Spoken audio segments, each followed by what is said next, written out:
Good morning to all. Good morning. Good morning, sir. Ajay ji नमस्ते. Good morning. नमस्कार नमस्कार सबको नमस्कार. Good morning. Hi, sir. प्रणाम सर. अजय सर प्रणाम. नमस्कार. Ajay ji, Suhasini madam good morning. नमस्ते Rajesh ji. Good morning. Good morning. नमस्ते, sir. आप लोगों के आदेश का पालन.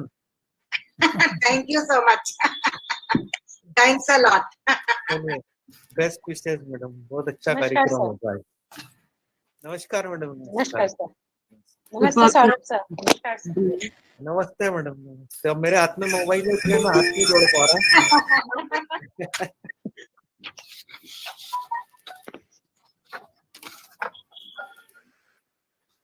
और अजय जी क्या हालचाल है? Everything is fine.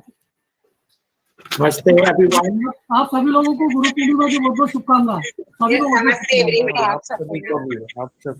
नमस्ते. Good morning all. Good morning. Good morning madam. मुस्लिम जल्दी कर दो. Good morning, yes, sir. Good morning, Aditya. Yes, sir. Like something, sir हाँ, sir. स्टार्ट करें ना. हाँ, start करें. Yes, sir. Let's start.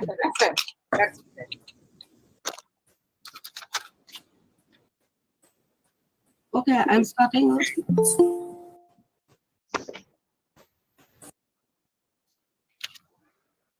Greetings. Can you hear me? Yeah. You are I would request all participants to mute yourself while the session is on. Thank you. Greetings from Srimati Katie. Can you hear me? There's a lot of noise. Yes, Mosmi, we can. Okay. Greetings from Srimati K.G. Mitchell College of Arts and Commerce and the Research Foundation of India. A very good morning and welcome to all present. Let us all invoke the blessings of Goddess Saraswati with the Saraswati Vandana, which endows us with the power of speech, wisdom, learning, and consciousness. Can we please have the Saraswati Vandana?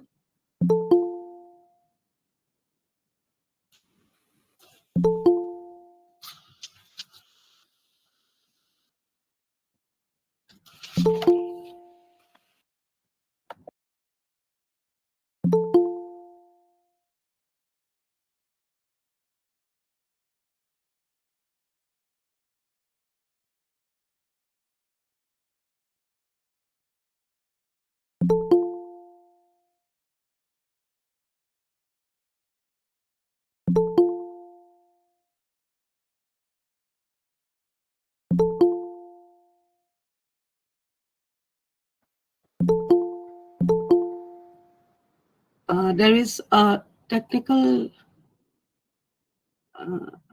problem, I guess.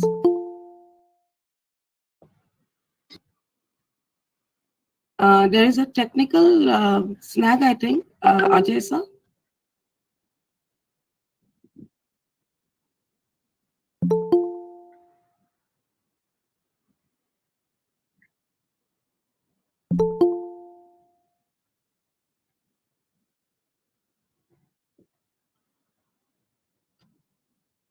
Ajay sir.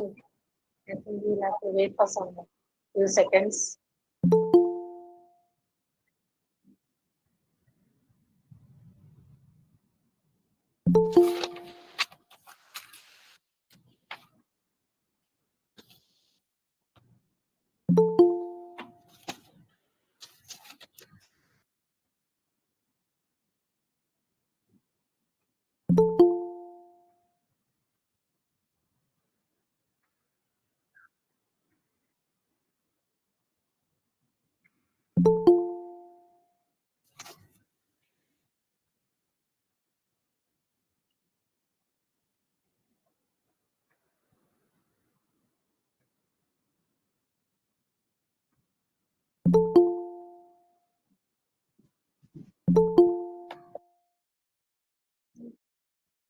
Okay.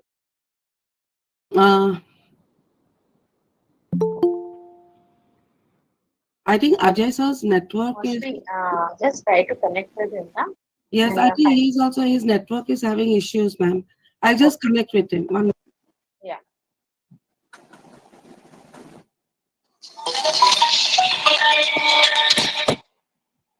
That does. Swati ma'am, network issue, network issue.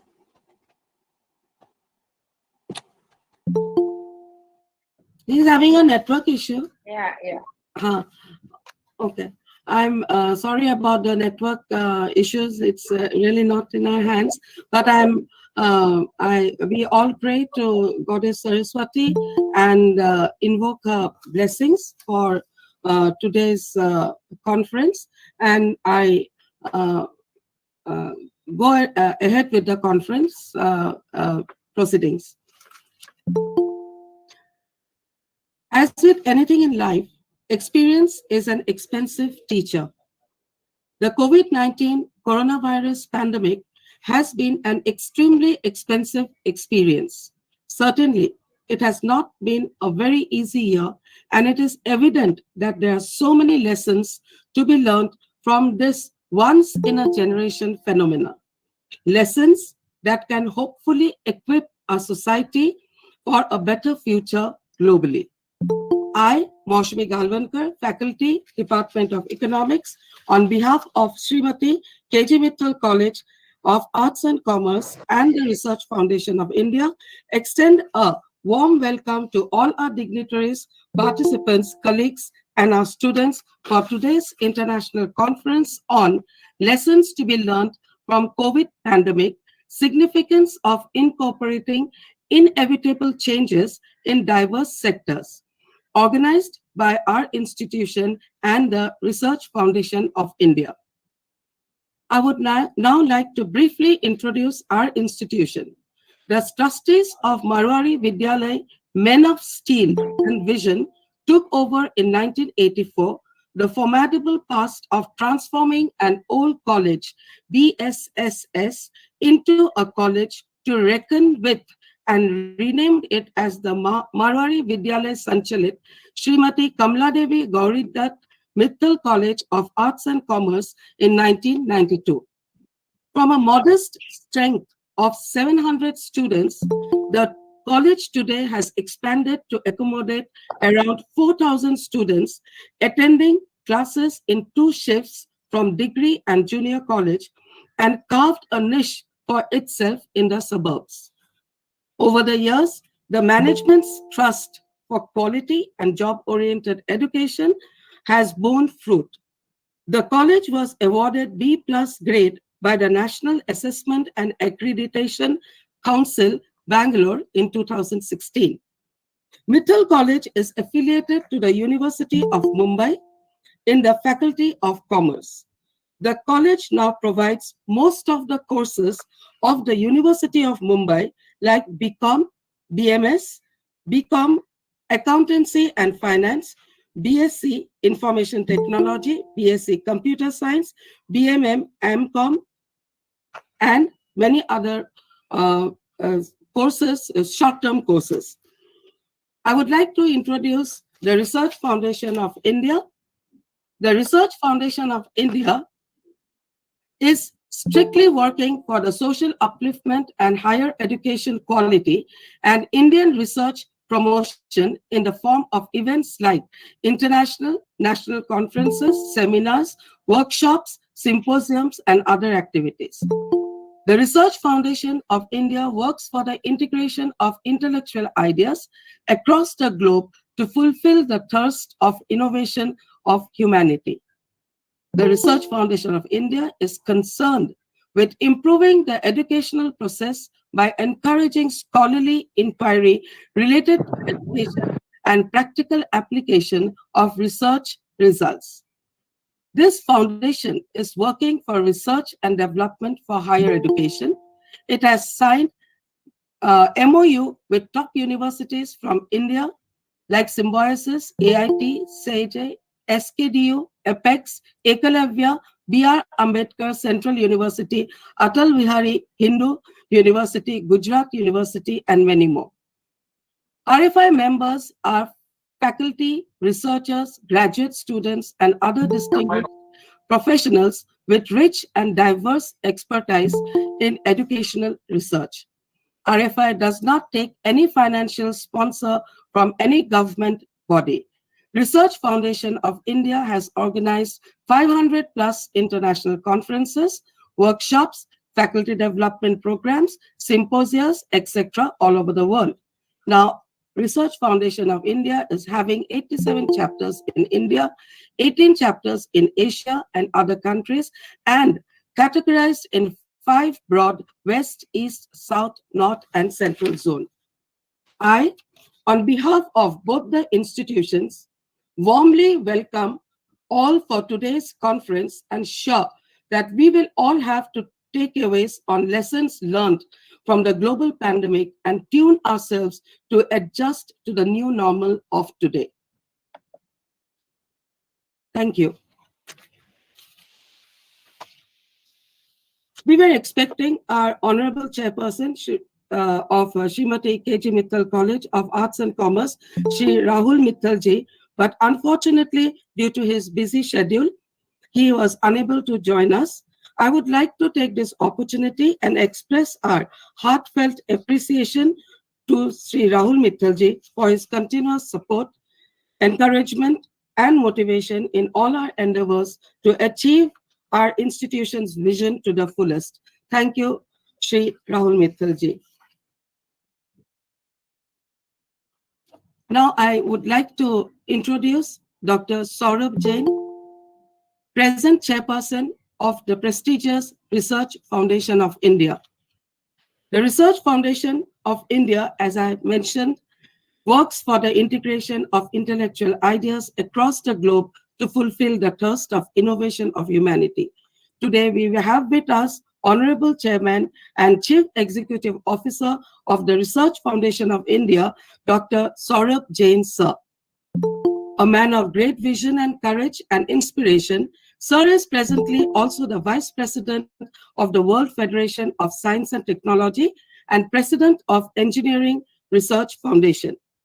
Dr. Jain, the Foundation's flag bearer, is also involved in the Research Foundation of India's consultancy unit, Educational Research Private Limited, and is associated with a number of companies of ISSI Consultancy Services, Edu Academic Incorporation, ARGA, ERF, Accent Technology Private Limited, Blueprint Publication, Delhi, and Black Pearl Publication, and many more. A gold medalist in the Master of Technology from the Government of Engineering College, he successfully completed his doctorate in the Power System Engineering and further was awarded a second doctorate in the Control System Engineering. Sir has organized more than 500 international national events, conferences, faculty development programs, SDPs, workshop talks in multidisciplinary areas. He has edited more than 100 research articles in renowned international national journals and published 35 reference edited books, authored books in multidisciplinary areas. To add another feather to his cap, Dr. Jain, on his name, has 5 patents and copyrights published from India.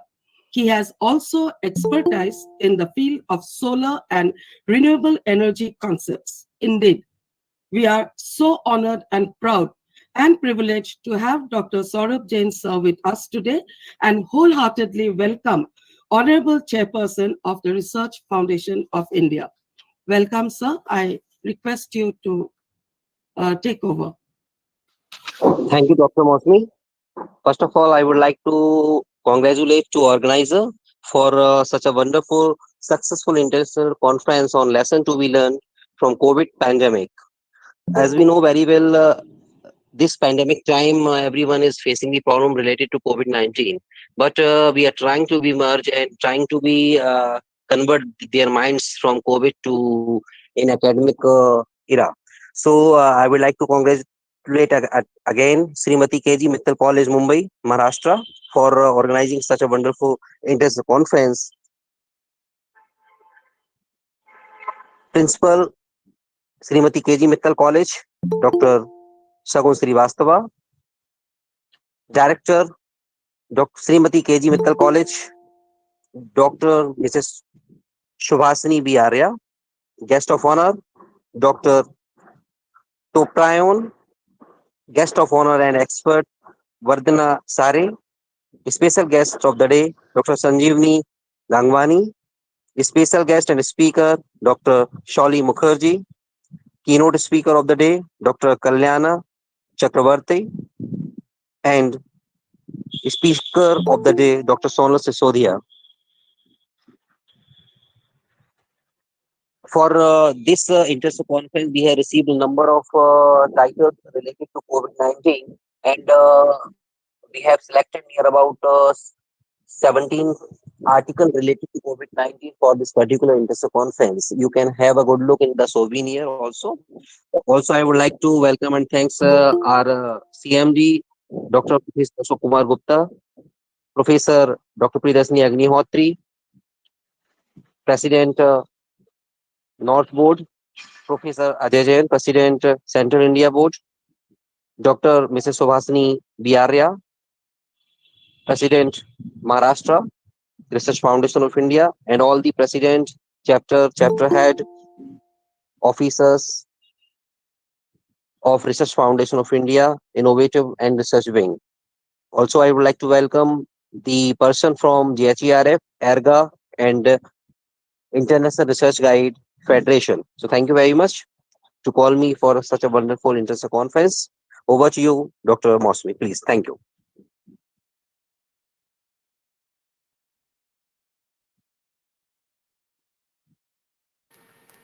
Nibime, please unmute yourself. Please unmute yourself. Yes. I'm sorry. Thank you, Dr. Saurabh Jain, sir. That was really wonderful. So now I would like to proceed with the international conference. Now, proceeding further, I would like to introduce our director, Dr. Suhasini Arya Madam, and would like to request Arya Madam to address the audience. Now, Dr. Suhasini Arya Madam is a director of Srimati KG Mittal College of Arts and Commerce, Mumbai. Madam holds a PhD degree in economics from SNDT Women's University, Mumbai. Madam has completed her MPhil in degree in economics from the University of Mumbai. Madam is also a recognized postgraduate teacher at the University of Mumbai. And it is appreciable that she has more than 30 years of teaching experience. And in research field also, Madam has published 3 course books and several research papers in various reputed national and international journals. And for her significant contributions to the society, Madam has been awarded with Samaj Ratna and Samajshri Award. And Madam is also a NAC assessor for almost last 5 years to enhance the quality of higher education. And she also visits various colleges for the purpose of academic audits. So I would like to invite Dr. Suhasini Arya Madam to address the audience. Over to you, Suhasini Arya Madam, please.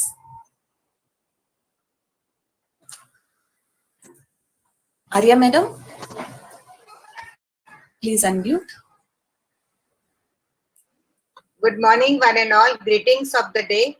On behalf of Srimati KG Mittal College of Arts and Commerce and Research Foundation of India, I welcome you all on this virtual platform of international conference on the topic Lessons to be Learned from COVID Pandemic, Significance of Incorporating Inevitable Changes in Diverse Sectors. This conference is organized by Srimati KG Mittal College of Arts and Commerce, Mumbai, in association with RFI, GHERF, Academic Research Guide Association, International Research Guide Federation, and the sponsors of this conference are World Virtual Conference Forum and World Federation of Science and Technology.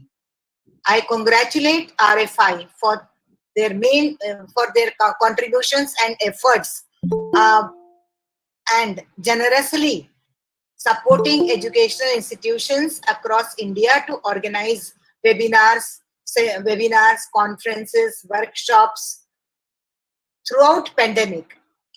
RFI has been organizing all these academic programs, and it had kept the teachers, students, and academicians charged, which was very, very necessary. I am proud to be associated with RFI as a president of Chapter Maharashtra.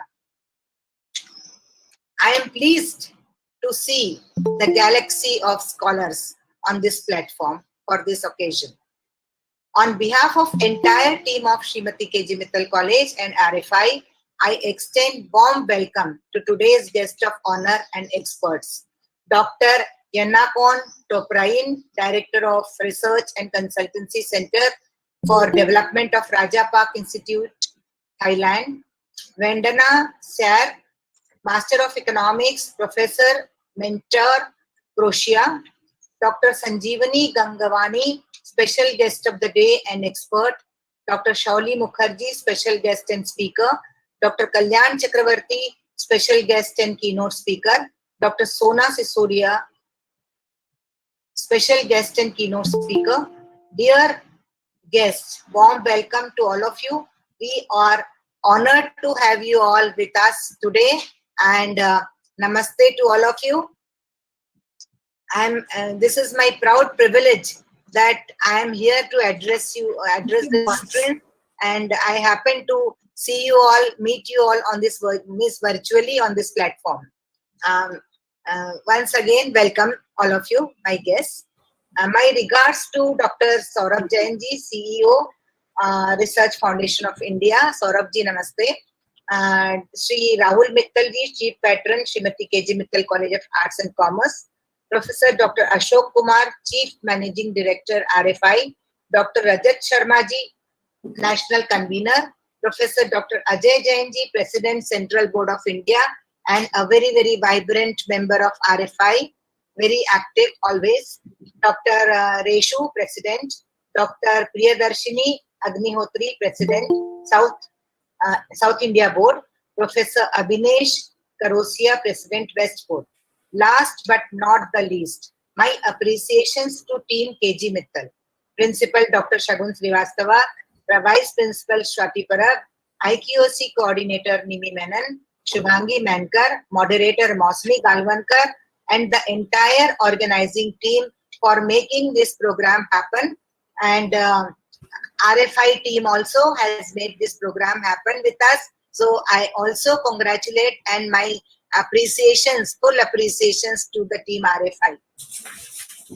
Warm welcome to all the participants and my best wishes to the paper presenters. Dear all, this pandemic has become a global issue today. I would like to speak few words on the pandemic since I'm asked to give some message on this topic. So I would say I will see this pandemic from the economic point of view.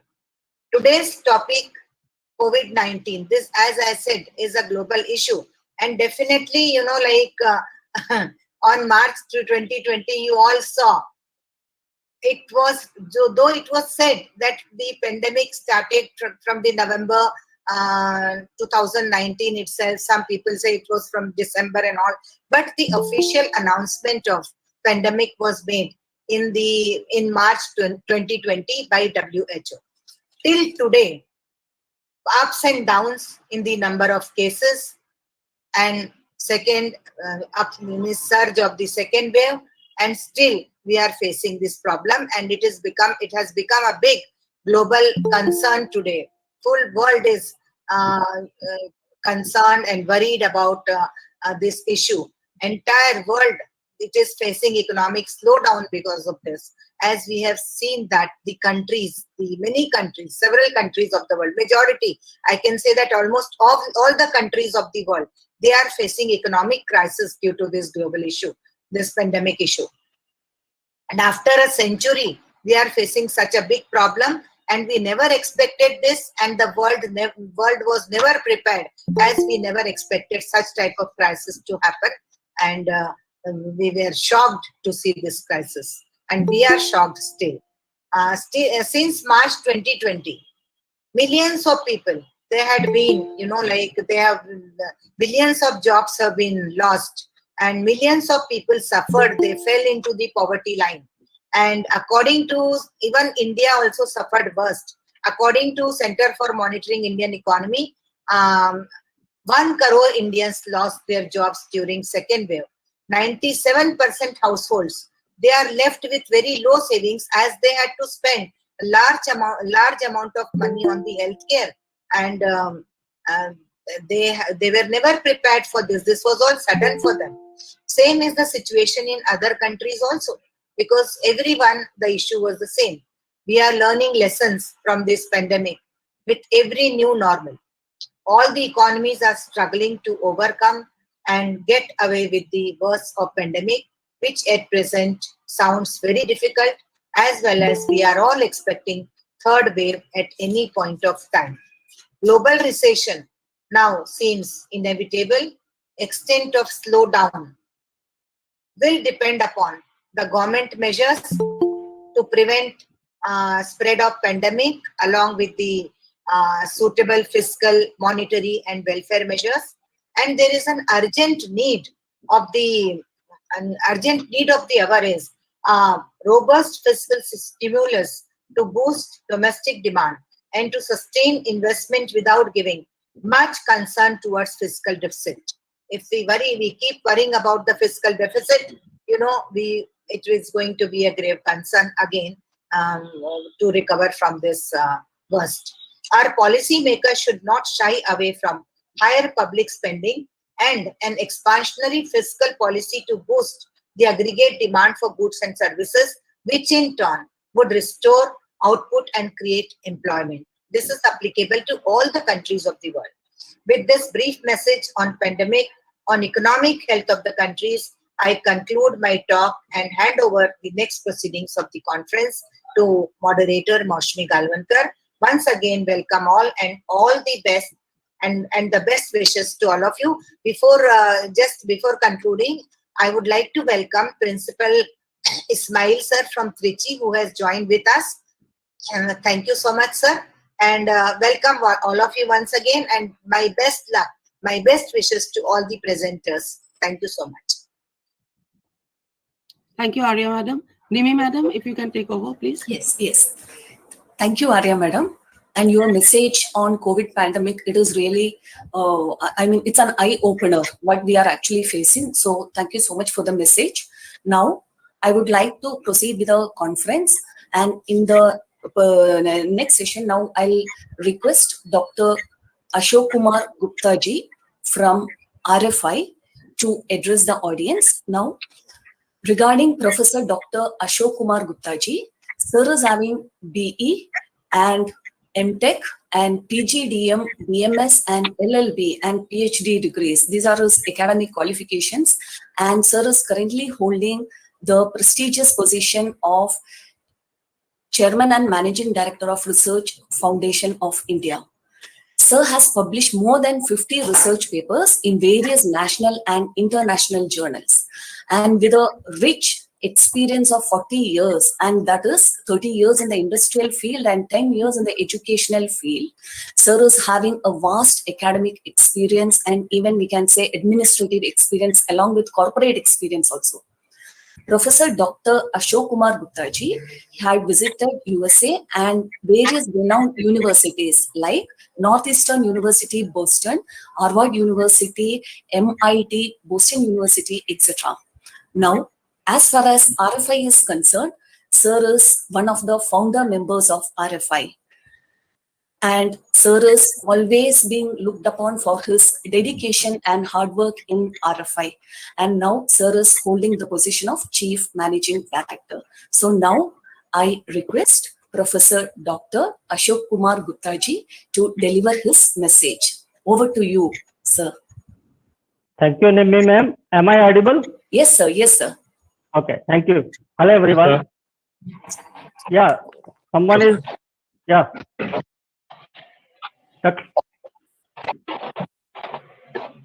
Hello. Yes, sir. Yes, sir. Good morning, sir. Sir, you are audible. Good Audible, morning, sir. Ashok Kumarji. Good morning. You are audible. Okay, hello everyone. This is Namaste.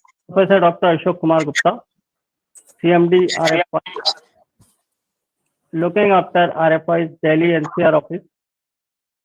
I feel dignified to be invited to this international conference on lessons to be learned from COVID-19 pandemic, significance of incorporating inevitable changes in diverse sectors. This program is organized by Srimati KG Mittal College, Mumbai, Research Foundation of India and JHRF, Academic Research Guide Association, International Research Guide Federation. And this is sponsored by World Virtual Conference Forum, World Federation of Science and Technology.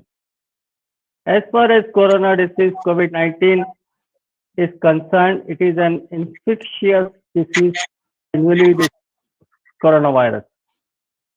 Most of the people infected with the COVID-19 virus experience mild to moderate respiratory illness. COVID-19, the CO stands for corona, VI for virus, and D for disease. Formerly, the disease was referred to as 2019 novel coronavirus or 2019 nCoV. The COVID-19 virus is a new virus linked to the same family of viruses as acute respiratory syndrome, SARC, and some time of common cold. COVID-19 was first identified on 31st December 2019. WHO was informed of cases of pneumonia of unknown cases in Wuhan city, China. A novel coronavirus was identified as the cause of Chinese respiratories on 7 January 2020 and was temporarily named 2019 nCoV. Viruses are named based on their genetic structure to facilitate the development of diagnostic tests, vaccines, and medicines. Virologists and the wider scientific community do this work. So viruses are named by the International Committee on Taxonomy of Viruses, that is ICTV. Change is inevitable and change is constant. It is a fact of life that individuals, organizations, and nations alike have no choice but to deal with. Those who are able to acknowledge the fact and hope with change will survive. Those who are able to seek out change and activity embrace it will thrive. If something is inevitable, it will definitely happen, like death or tax seasons. Inevitable comes from the Latin word inevitabilis, which means unavoidable. If you say something is inevitable, you give the sense that no matter what scheme you come up with to get around it, it is going to happen sooner or later. The same is case with COVID-19. People fear change because they lose control over their role. The larger the change, the more they are going to feel like the change is being done to them. No one likes feeling powerless during change. Information is power. So this is all about the theme of this webinar, this international conference. Now it's my honor and privilege to welcome all the dignitaries, especially Chairperson Dr. Shagun Srivastava ma'am, guest of honor and expert Dr. Yanakon Toprayun and Vedrana Sarek. Special guest and expert of the day, Dr. Sanjeevani Gangwani. Special guest and speaker, Dr. Shauli Mukherjee. Special guest and keynote speaker, Dr. Kalyana Chakravarti. Special guest and keynote speaker, Dr. Sonal Sisodia ma'am. Moderator, Ms. Mosmi Galvankar. Organizing committee head, Ms. Swati Parab. Coordinators, Ms. Nimmi Menon, and Ms. Shubhangi Mankar. My sincere thanks to all the dignitaries, especially our Dr. Saurabh Jain, Chairman and CEO, Research Foundation of India, who were kind enough to give the permission for this international conference. And a special thanks to Professor Ajay Jain, Dr. Priyadarshini Agnihotri, and complete team of RFI for managing this wonderful session. I would also like to thank the support of organizing and participating institutions, all the participants who are attending the session with full enthusiasm, and to those who have given their input to this international conference. For more details, please contact info@researchfoundationofindia.com, or you may visit our website www.researchfoundationofindia.com. Again, thanks to all for your support and dedication.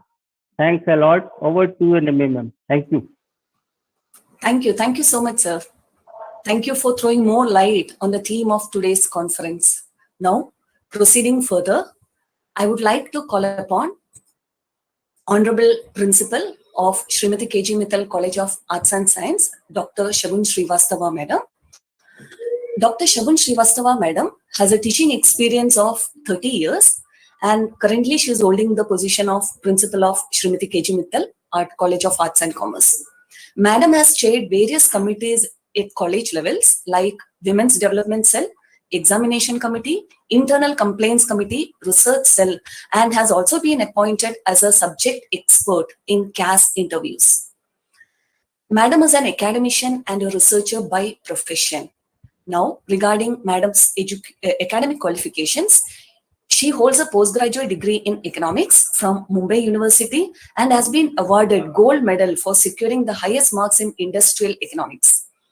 Madam was awarded doctorate degree in economics from Mumbai University in 2012, and she is also a recognized PhD guide of Mumbai University and JJTU University, and is successfully guiding many research scholars. Madam has several research papers in various international journals to her credit, and has also co-authored textbook for TY Commerce students. And Madam has also completed a minor research project and has also published a book by a German publisher. Madam has been appointed by the University of Mumbai as a nominee in the Board of Studies of Autonomous Colleges in the subject of economics. So now I request Dr. Shagun Srivastava Madam to address the audience and to deliver the message. Over to you, Dr. Shagun Srivastava Madam, please. Thank you, Nimmi. Respected Honorable Chairman, Marwadi Vidyalaya Sanchalit Srimati KG Mittal College of Arts and Commerce and Research Foundation of India, Honorable Pillars of RFI, respected Dr. Arya Madam, eminent guest of honors for the day, experts, all eminent guest speakers for today's session, dear faculties, students, and all other participants. Today, I am not only honored, but also take immense pleasure to extend a warm welcome to everyone on the occasion of One Day International Conference. As is rightly said by Shannon Alder, all the great beginnings start in the dark, when the moon greets you to a new day at midnight. The pandemic has been tough and led to serious loss of lives and livelihood. However, growth happens as a result of challenges, and greatest innovations have come from limiting barriers. The future is around the corner, and we hope to look forward to a brighter 2021 alongside. We also embrace the lessons we have learned as a source of growth and opportunities. The theme of conference is very apt in the current scenario and will throw light on post-pandemic impact on various sectors. As we all know, the pandemic has not only impacted health of people at large, but also caused a lot of economic damage in diverse sectors. Even though the recovery will be slow, but most sectors have now taken it as a new normal.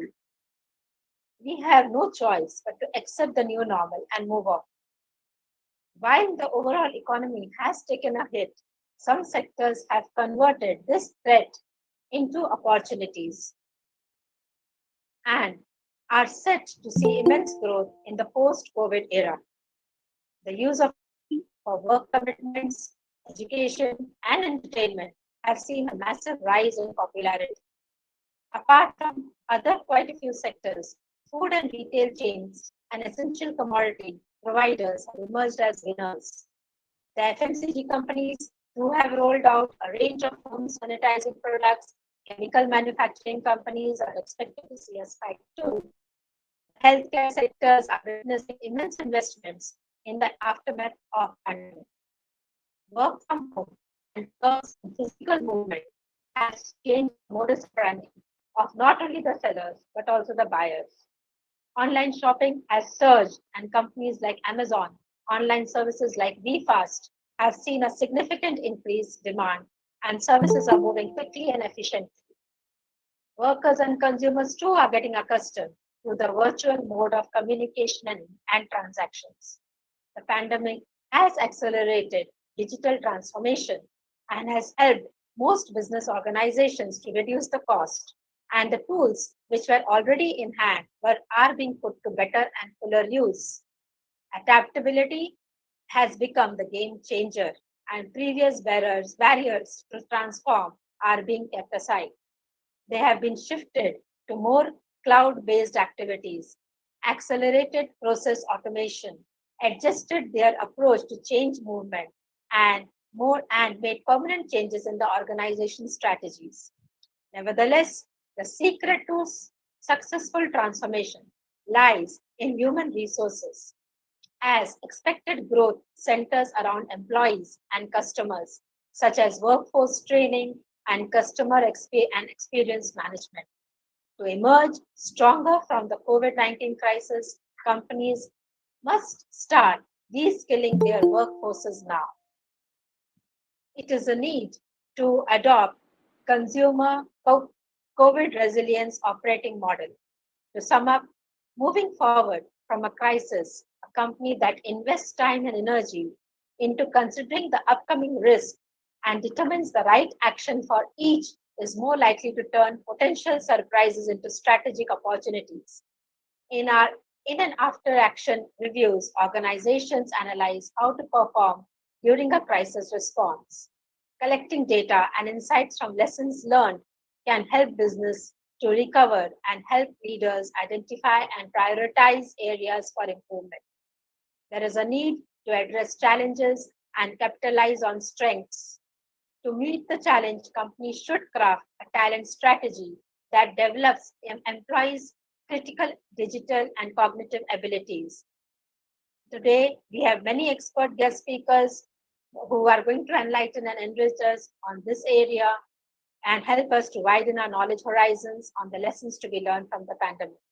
I once again welcome them and express my sincerest gratitude to them for sparing their valuable time to be amongst us.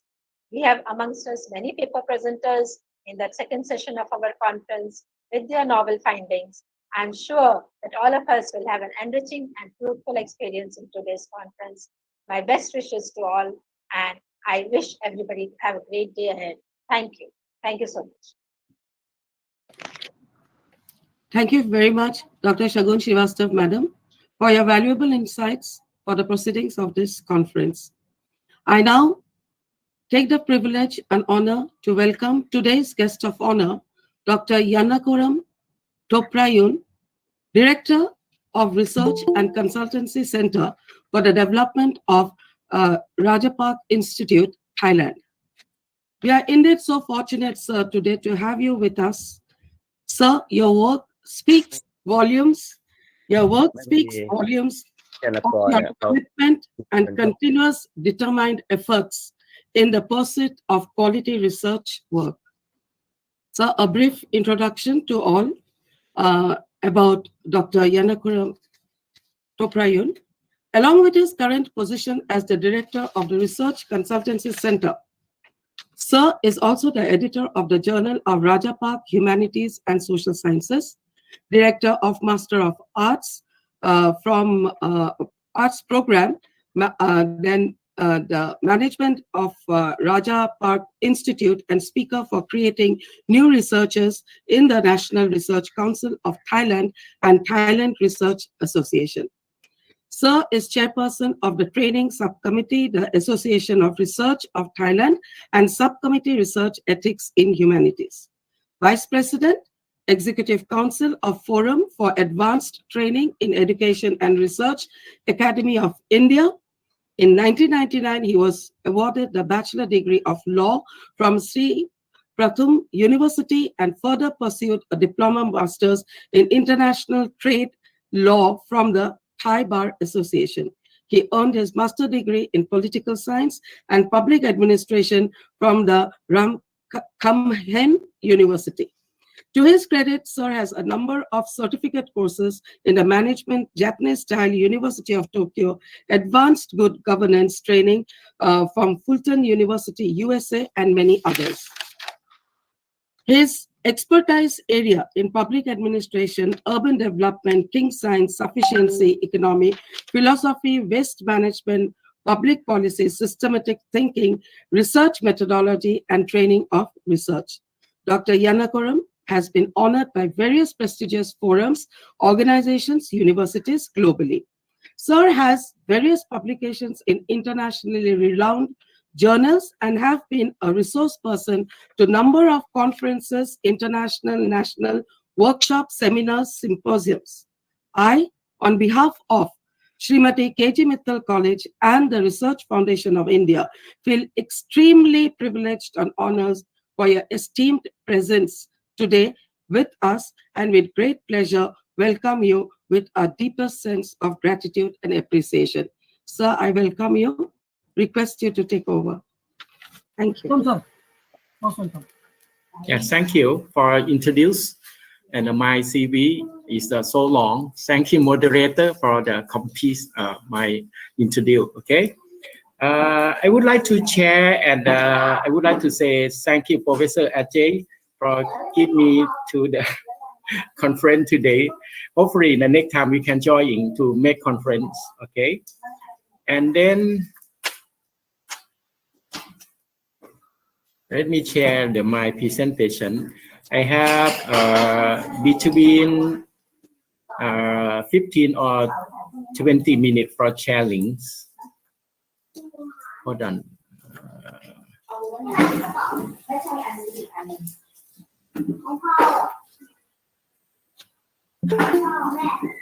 Okay. I think. All right, I found it. Okay, everyone see my presentation, right?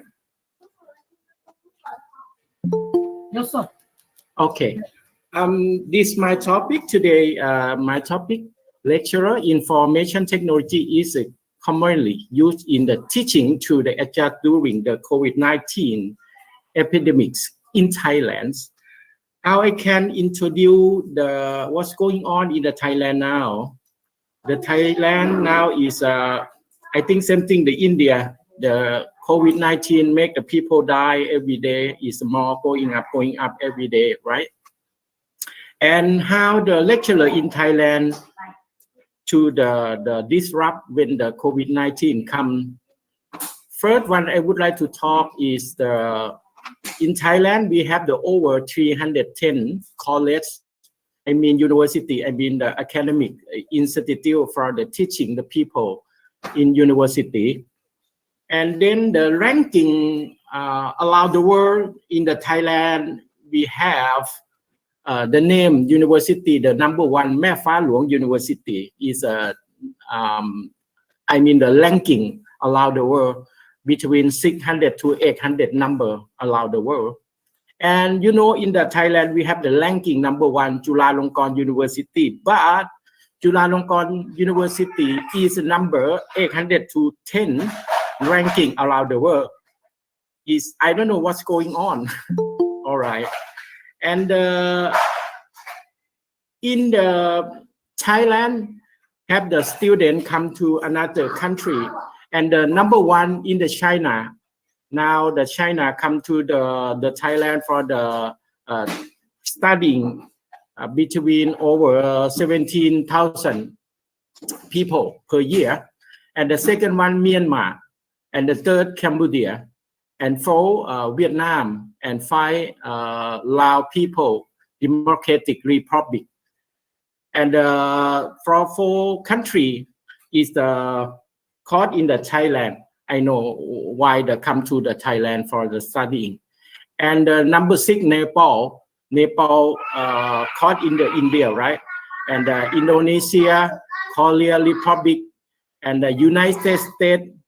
Somebody is confused why the United States is come to Thailand for studying. Some students from the United States come to studying in the Thailand, would like to subject culture, subject linguistic, I mean the Thai linguistic, and some is a tour management, tour operator in the Thailand, and the 10 Bhutan. I show you the number is lecturer in the university, I mean the institute, academic institutes. The good for the, when we talk about the lecturer is the civil servants. I mean the lecturer is still the civil servant, like official governments, okay, have the more benefit, have the money income is higher too. And the second, we have the like a university employee, not civil servant, okay. And the university employee have the benefit low with the civil servants. And the third, permanent in the employee, the benefit low, and the government officials, you know, the same thing like a civil servants, we have the benefit more too. And the last one, temporary employee. The temporary employee, we have the year by year, when the work, and the year we have the. Excuse me, answer. Sir, your PPT is not on. Hello, you hear me, right? Yes. Okay. You are also one number slide. One number slide. And then my presentation show the guy come from another country for work, lecturer in the Thailand. The number one, America, second, Chinese, and British, United Kingdom, and Filipino, Japanese.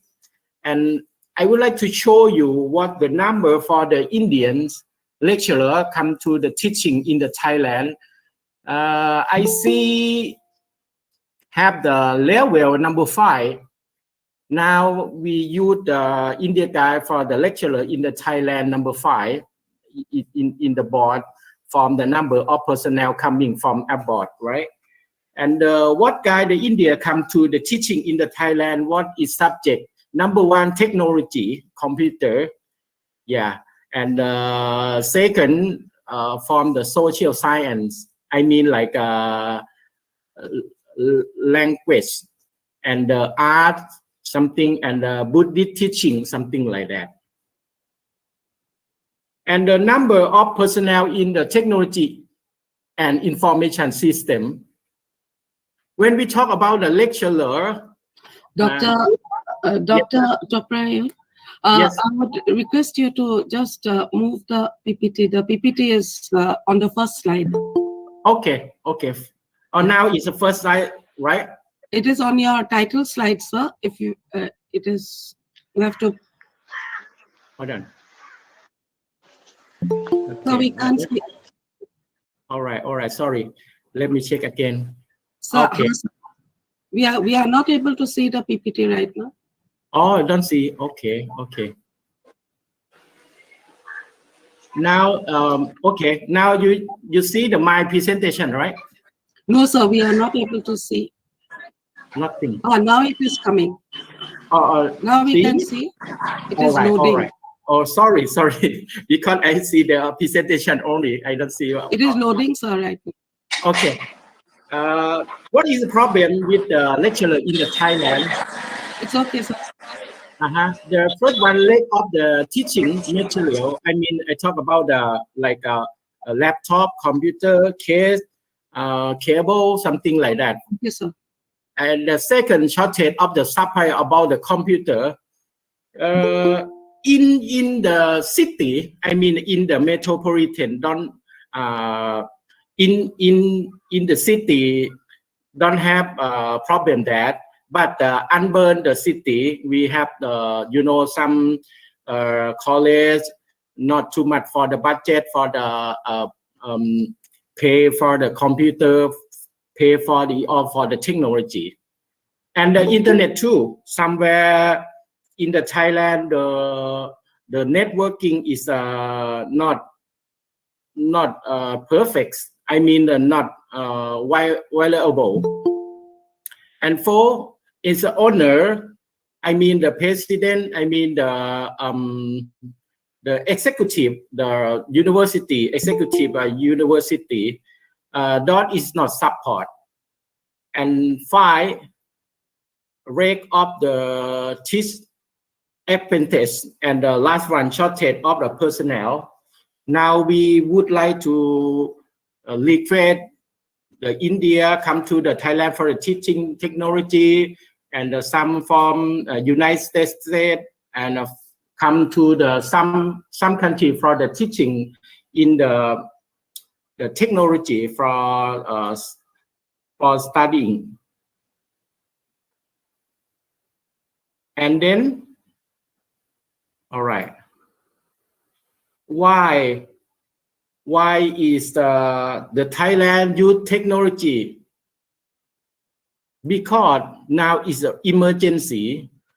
The teacher cannot teaching in the classroom. The student cannot come to the classroom. We would like to use technology for teachings.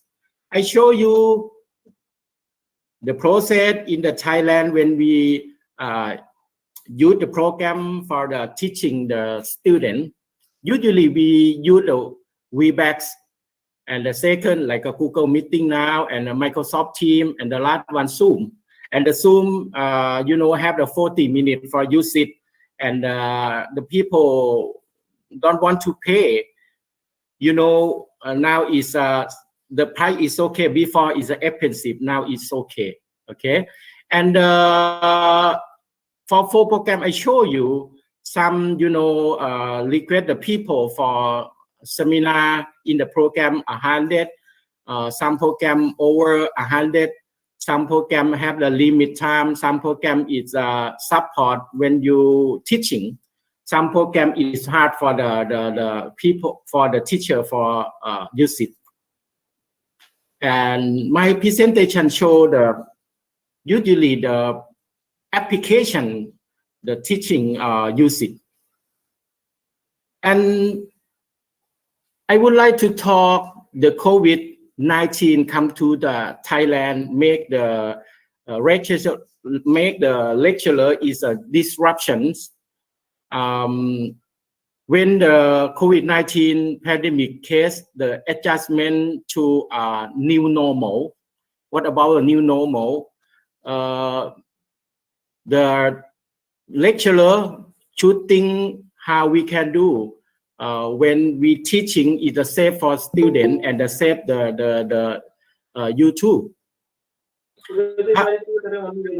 And particularly when the educational is still not conduct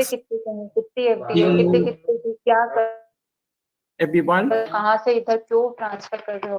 इतनी alert होती तो अपने घर में इतनी बात requesting all to requesting Nikita Sharma. All right. Okay. Sorry. Mute yourself, please. Sorry, sir. Yeah. All right. And the last one I want like to say the COVID-19 make the lecturer for disruption. How can do to the design for the teachings. I mean, like had the become of solution to keep the running activity and make the technology network measurements and the evaluation and variety of the teaching model the enable instructor and the student to interact. Considering and the appropriate components and the model of the course and the students, I mean the contact can be applied to be effective online teaching that students can achieve their learning outcome. I think the last for my presentations, and then hopefully everyone play safe with the corona coming to you. Okay, make the new normal for everyone. Thank you.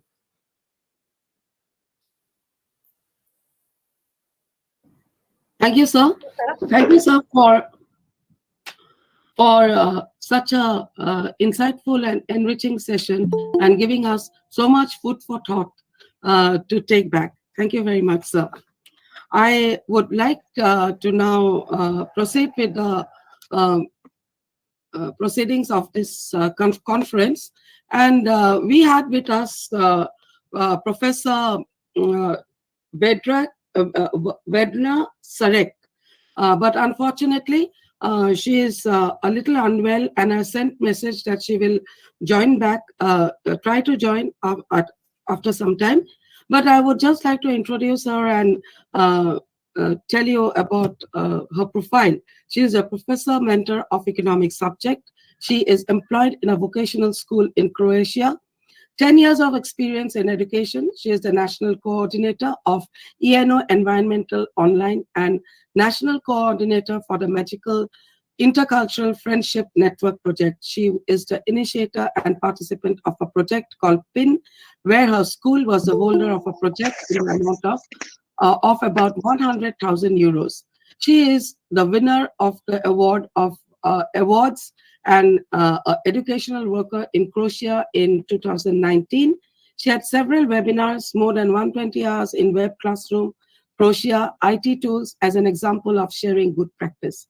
She is currently in the specialist study of accounting, auditing, and analysis, a participant from the project scholarship implemented by Prony Center of Social Teaching and Volunteer Center OSIJEC from EU funds worth more than 150,000 euros. And she is also the International Women Achiever Award winner of 2021 for the appreciable work in the field of education, and the country director of the director of her country in the International Youth Society IYS, and has received the Best Teacher Award for her dedication, diligence, and deliverance in the respective field of education and International Women Achiever Award 2021. I hope that after I'll proceed further. Whether will be available. It's online. Please welcome. She's online? Yes, yes. Okay. Welcome. And then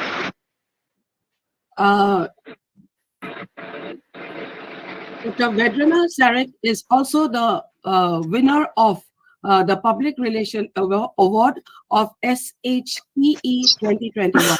I heartily welcome Madam for today's proceedings and request her to take over the conference proceedings. Thank you. Thank you so much. Good morning to all from Croatia. I have some issues with my throat. I want today speak about online teaching in Croatia. One published house, Profilplet, is preparing comprehensive digital and interactive multi-purpose educational materials so that all teachers can provide all possible help and support in achieving distance learning and teaching. They also launched the distance learning page, which is designed as a reference point where distance learning materials are prepared each week for all teaching materials and for all subjects and classes.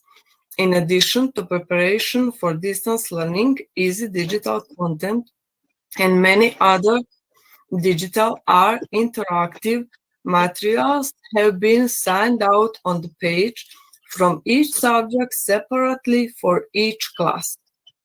Digital content was created on the Easy educational platform and contains a total of 84 editions from primary and secondary school, which together have more than 3,000 videos and animations, 6,000 interactive object 3D models, virtual panoramas, and interactive quizzes and puzzles and other virtual tasks.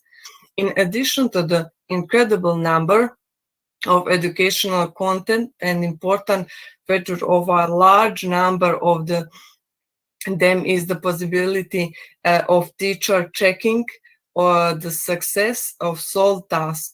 As you know, all materials on the Easy educational platform are open to all teachers in Croatia, regardless of which materials are used in teaching. In this publishing house for teachers, they also opened special Facebook groups for classroom teaching, Croatian language, English language, and STEM group of subjects. Expert and informative articles are published daily in these groups.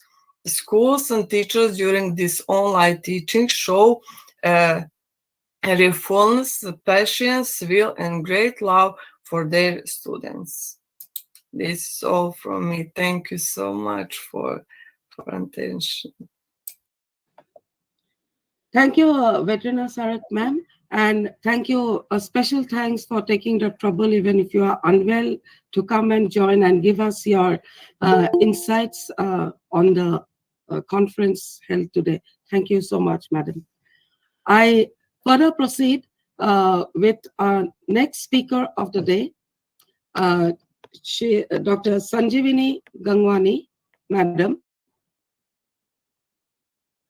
Dr. Sanjeevani Gangwani, madam, is professor and researcher at Princess Noura bint Abdul Rahman University, Riyadh, the world's largest women university. Madam, we feel so proud and honored to have you here and would like to introduce her. She has 20 years of rich academic experience in research and training. She has 10 research papers published in Scopus Index Journal and 20 research papers. Yes? Yes? Anyone has a query? No one, please continue. Yes, okay, thank you. I said she had 10 research papers published in Scopus Index Journal, 20 research papers published in referred international journals. She has presented papers in more than 10 international and national conferences of repute and has conducted many workshops, seminars, management development programs, faculty development programs, corporate training sessions. She is an expert in developing research skills, people management skills, communication skills, training personality, and giving skill personality training, career counseling, and corporate training. Madam, we are so privileged to have you today with us and invite you to take up the session for the day. Dr. Sanjeevani Gangar.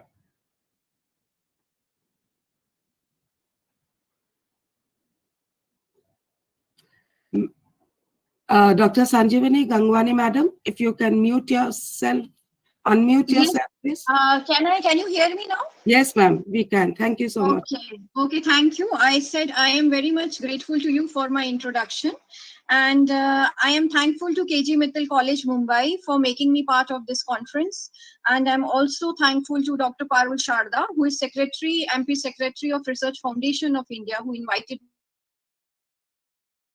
me to participate in this conference. Firstly, I want to congratulate the organizers, the KG Mittal College of Mumbai, and the Research Foundation of India for keeping the theme. I'm very happy with the theme, that lessons we have learned from this pandemic, because usually I have been part of various conferences and the theme is so appropriate that at a global level, whatever we went through as an individual, as an institute, or as an organization, or as a group, it's really important to re-examine. It's really important to analyze and look back into what we lost and what we can do to prevent further losses. So I'm very happy that the kind of topic or the theme which you have kept. And today I just want to say that I have not made any PPTs, or I'm not talking about any statistics which is available on the internet, because it is already available.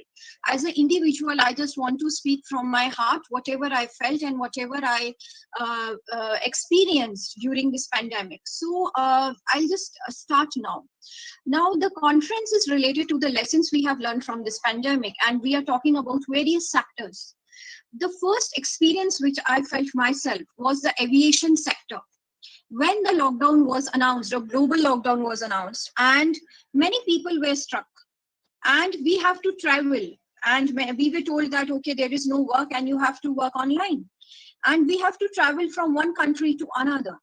I found that the transport or the aviation sector, they were not able to accommodate a lot of people. And only there was so much of waiting, and the ticket prices were so high, and we have been told that there will be social distancing, but although that social distancing was not followed in the airport or in the aviation sector. So after that, they had a compulsory quarantine, that every country is having a quarantine rules that you have to go for 14 days quarantine. But I want to ask that a person, I also came across, because I came myself from a flight. I took flight from Saudi Arabia to India last year when the lockdown was announced, to come to my family, back to my home. And I found that they are having, when I landed up in New Delhi, that they have a quarantine rule that you have to quarantine in a hotel for a 14-day, you have to quarantine. We belong to a service sector, we have a fixed salary, and we earn well, so we have the money to pay. But in the same flight, there were, daily wage laborers, who is daily wage earners, the house drivers, the mechanics, and the people who are working on the site. They already are paying for a heavy ticket, and how they can pay to the hotel for a quarantine. So my learning from aviation or transport industry is that we need to, make certain rules or laws. Okay, there are certain people who have the resources, who were able to cope up with the pandemic. But I found there are people who are lacking resources, they are not able to cope up with the pandemic. The people are borrowing loan or borrowing money from others to, pay for the quarantine or for the air tickets, which I found this is a lesson to be learned. And we need to, the political system or the economic system of any country should wake up to, provide tickets or to make certain rules, make a quarantine. I'm not saying that don't quarantine, but there must be some government institutions which give quarantine to such people free of charge. Why are you charging? So this is my first lesson. Secondly, I found that during that transport, many people were struck up. You are announcing that the railway should stop, the buses should stop, but there were many people who are, the daily wage earners, they want to travel. I found in the newspaper that they are walking kilometers on the railway track with their children, with the heavy load on their head. What is this? Why government cannot provide in case of emergency, when there is so much of virus everywhere and there is so much of fear everywhere? Why government cannot provide proper facility to drop those poor people with their children, with the women, to their homes? We have learned, we came across that there are so much of stories. We have seen a movie Titanic, that when the ship is sinking, the captains are coming forward. Okay, this is the rule that we should save the women first. We should save the children first. Where are those rules gone? Where are those captains gone when a lot of women and children were suffering during pandemic? My question or my lesson is this. I was very touched when I was feeling that poor person or people who don't have resources, they suffered so much. Second, I talk about the lesson to the education sector. They say that nothing stopped, education went on, and we had online system, and a lot of educational institutes, they adapted to the online system. Is it reality? There are people who don't have money to, eat for 2 meals a day to give their children. Are people or children of poor people, are they carrying smartphones? Does everybody has a laptop? Does everybody has a resource to open the PDF file and to join the digital learning program? Do we have a platform? Did government inquired how many children are not able to attend the classes because they do not have the resources? Did they provided a free laptop or a free smartphone?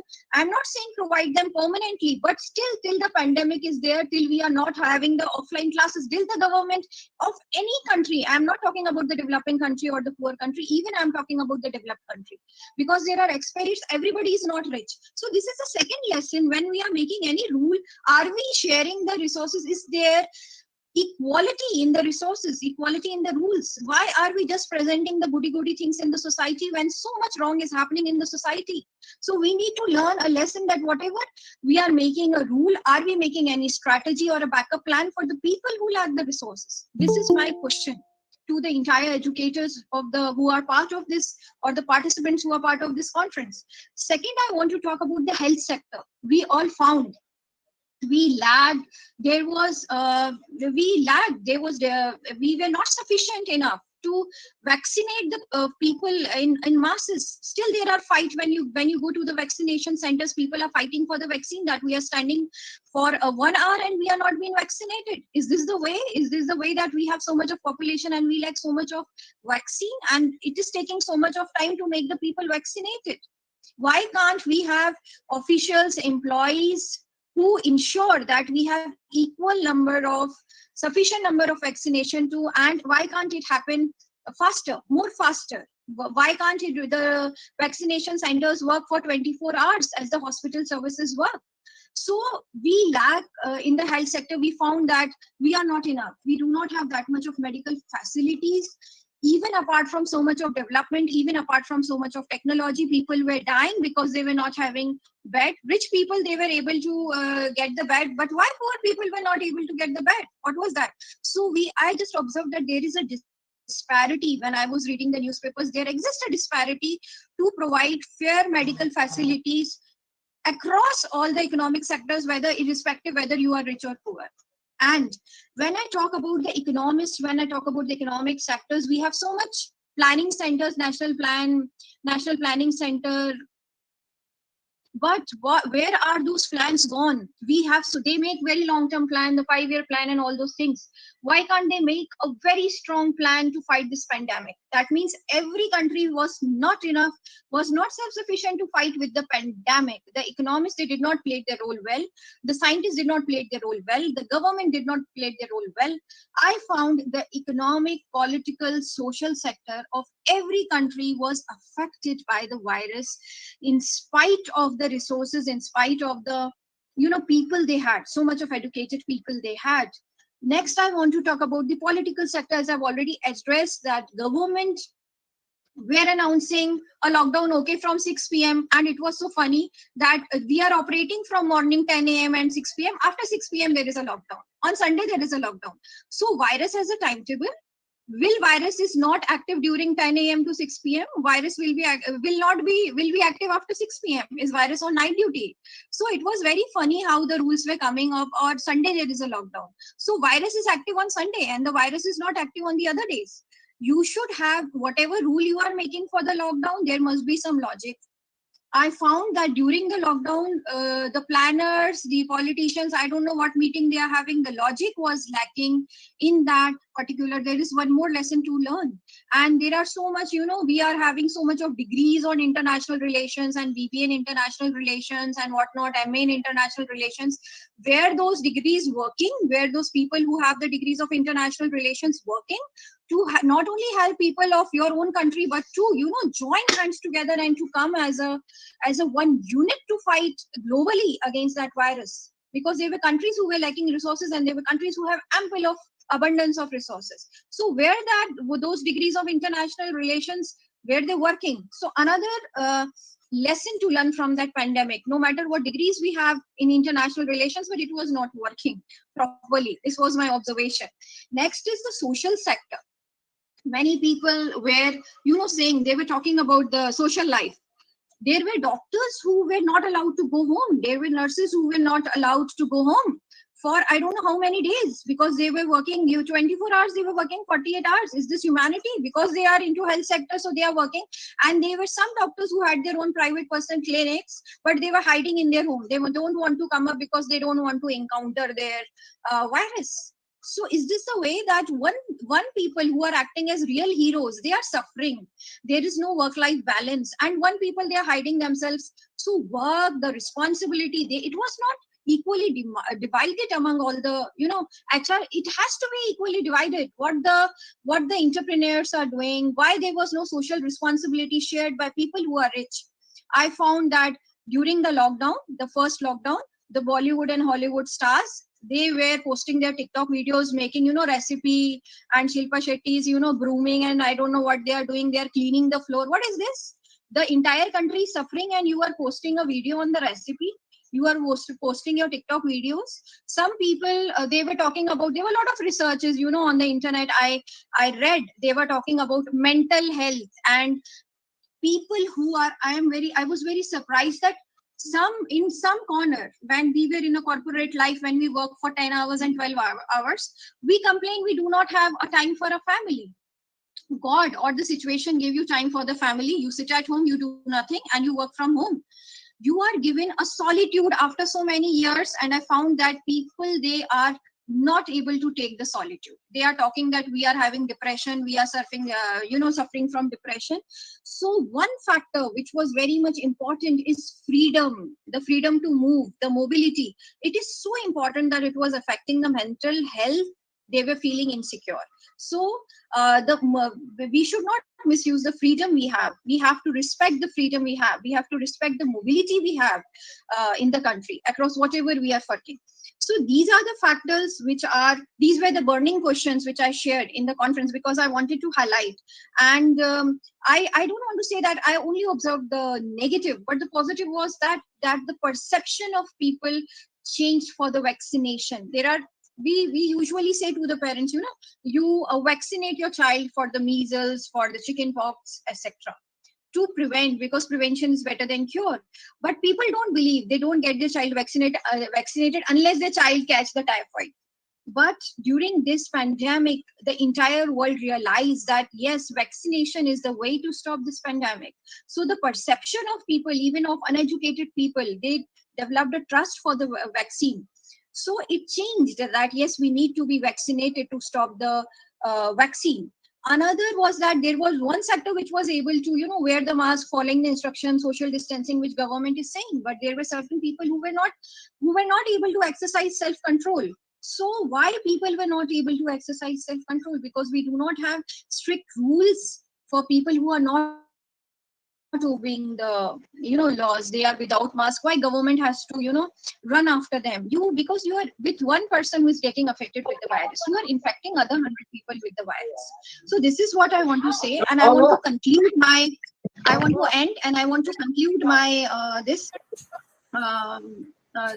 the thing which has been given to me, the responsibility which was given to me, that my observation was that we are not enough. Even we have developed so much. We are in the 21st century, but we all together at an individual level, at an institutional level, or as a group, we were not enough to fight this emergency. Otherwise, why people were homeless? Otherwise, why people lost their job? So we need to become more, wise enough. We need to become more aware. We need to become more alert to examine what things we are lacking. We need to plan things. We need to be good planners. We need to prepare certain strategies. We need to make, and that is the role of the educators. That is the role of scientists. That is the role of technician. What plan we can come up to, help others, to help the society. So I just want to say that I felt that we are not developed. We were not able to utilize our resources properly. We were not able to plan things to meet this emergency, and we need to do this, and we need to come forward with the international cooperation, whatever wave is coming, third wave, fourth wave, whatever. But together, if we come forward if all countries come forward with their resources, how they can help the people, we will be in a better position to fight this pandemic. And this is a lesson which I have learned, that the show must go on. whatever happens, whatever losses it has affected, but we should, as a human being, we should learn from a strong lesson from this pandemic.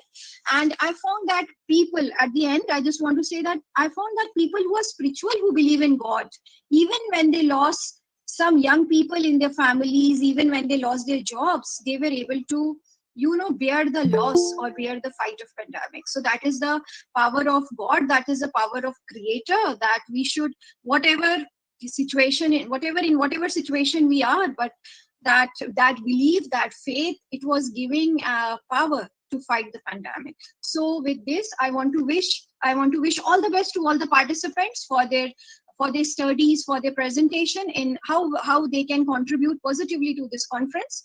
And again, I want to thank the organizers for making me part of this conference. Thank you very much.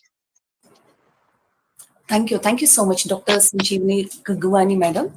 That was really, really, what we can say, it was really touching us, because you actually very precisely you gave that practical impacts of COVID-19 on almost all the sectors. Very precisely you did, and it is very unfortunate also.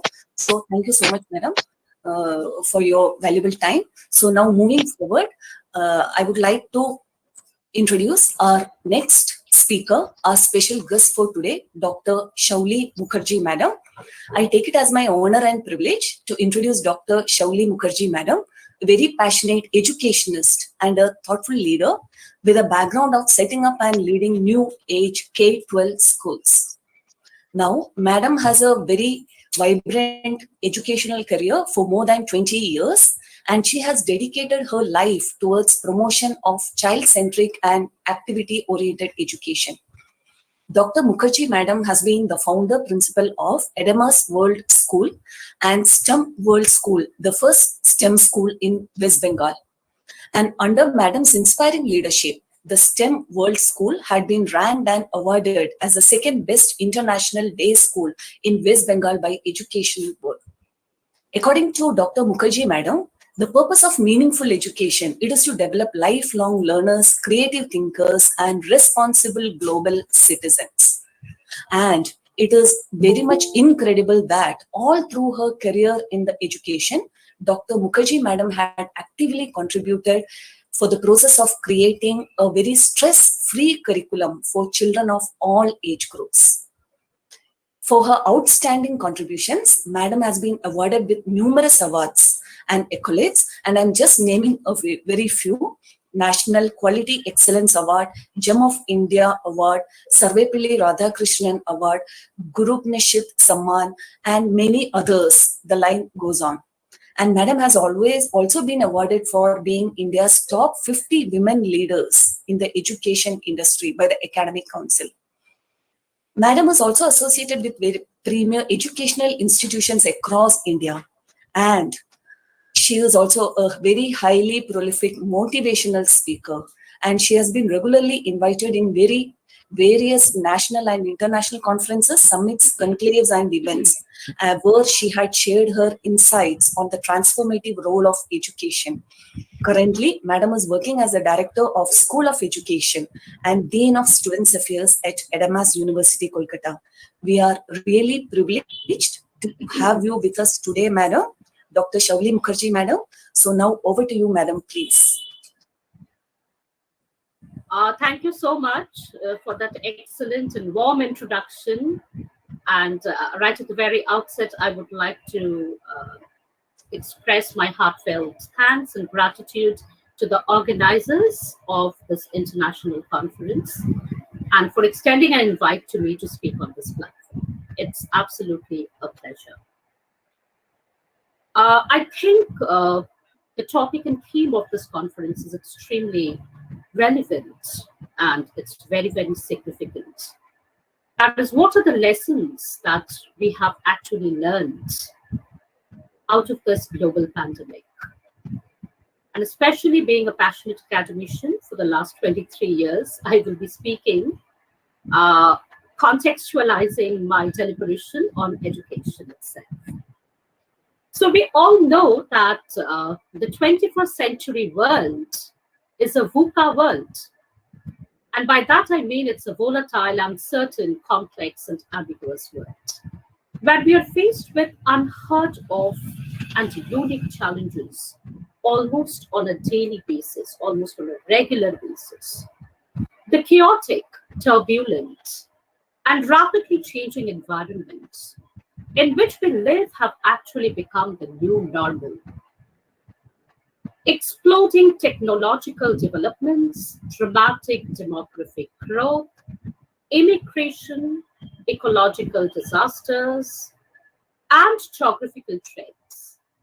They have all disrupted our lives at an ever-increasing pace and breadth.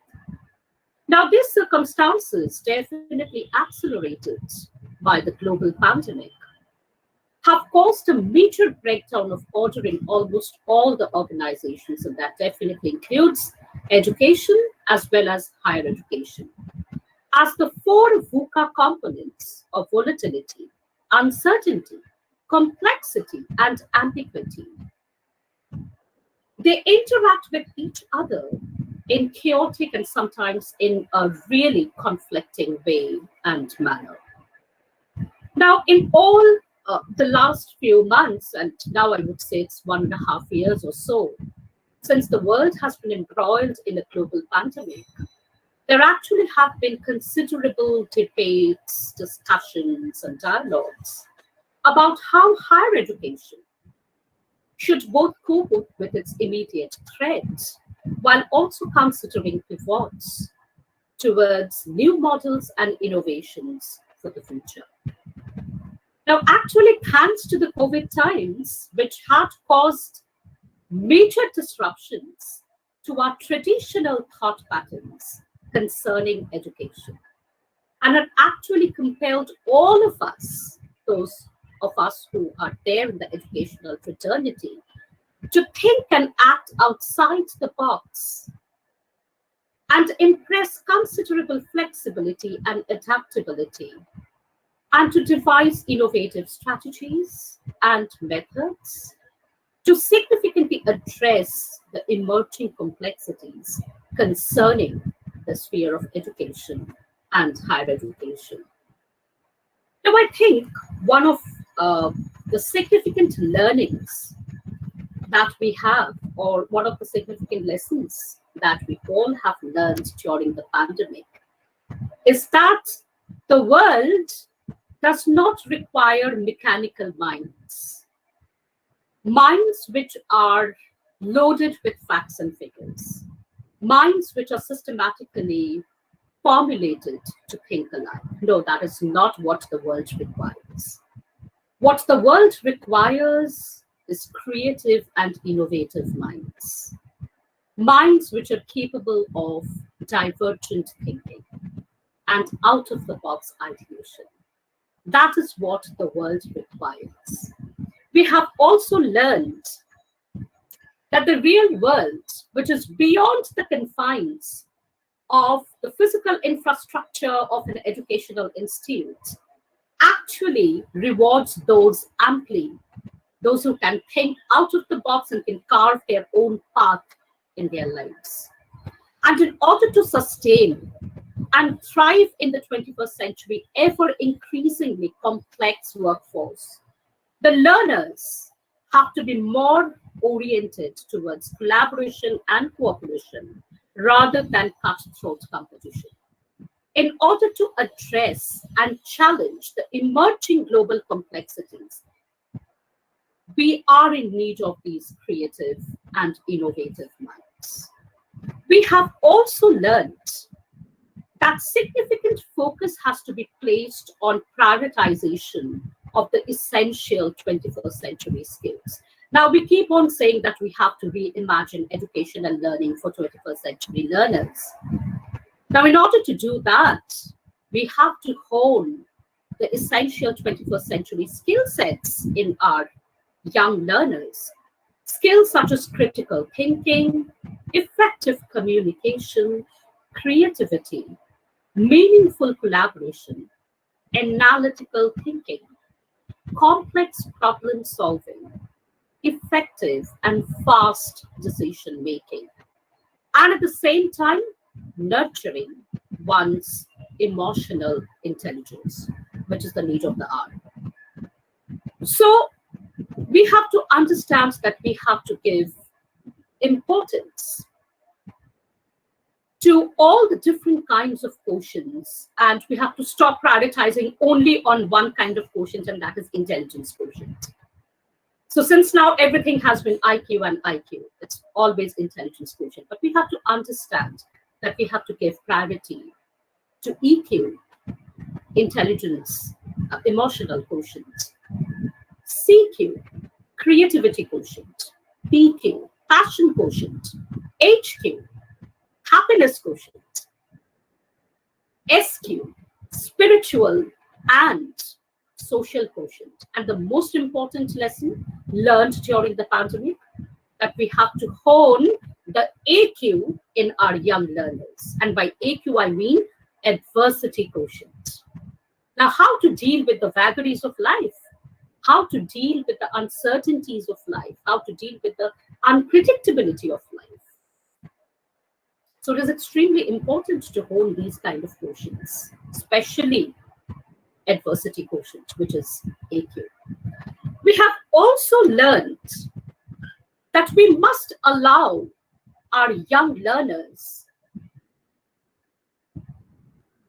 more time which they can utilize in following their passion, their creativity, their curiosity, where they can create, share, explore, and experiment with their novel and unique ideas. We have to stop stigmatizing failures and mistakes.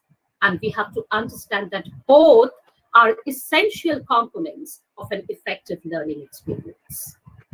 If we truly want to, if we truly want our present generation to evolve into creative problem solvers, we must give them ample scope to explore the three essential P's, and that is play, passion, and purpose. We have to understand that it is only a potent combination of play, passion, and purpose that can actually make a person truly creative.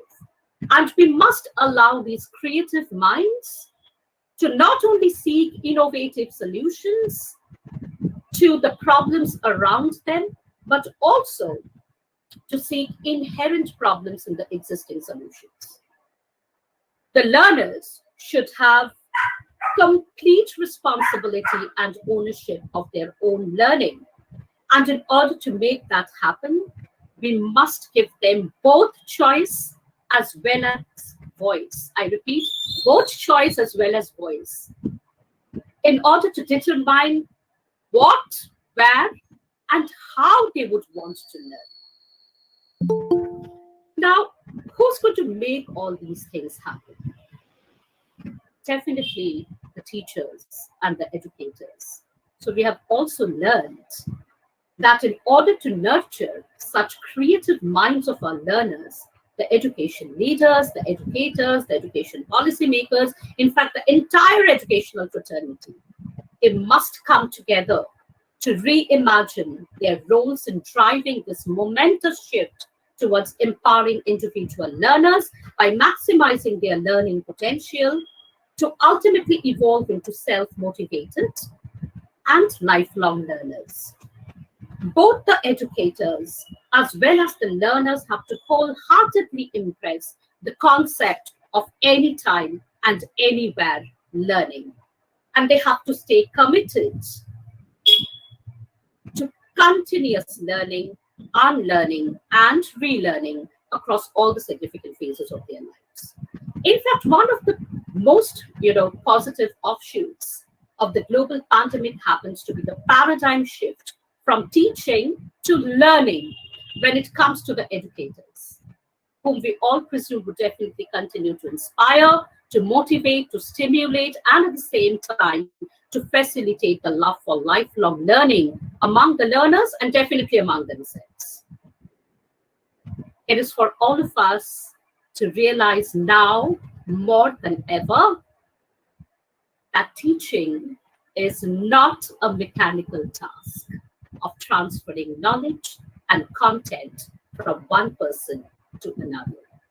It is in fact one of the most sophisticated and most creative profession, which helps to enable the young learners to evolve into a more confident, a more equipped, a more dynamic and authentic version of themselves. I believe that a truly reimagined education system will have mentors instead of teachers, and will have learners instead of students.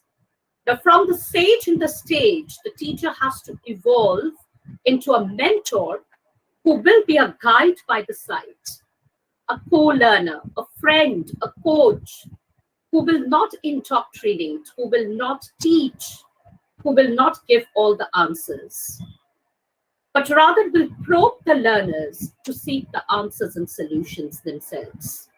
Similarly, a student is syllabus-oriented, and he learns only for marks, grades, certificates, and degrees. But a learner learns for the sake of learning, learns for the joy of learning. A learner moves from a structured learning to organic learning. He memorizes less and he applies more, and thus becomes a human resource from a mere human being. We also have learned, and we must realize, that just as the climate crisis in the form of global warming is causing a havoc in the entire world, there is another significant crisis, and that is of the human resources, which should be dealt with the same urgency and importance as the former. The human resources are actually very much like natural resources. They're often buried deep, and they do not show up unless you make a conscious attempt to look for them and to create a suitable condition where they can thrive.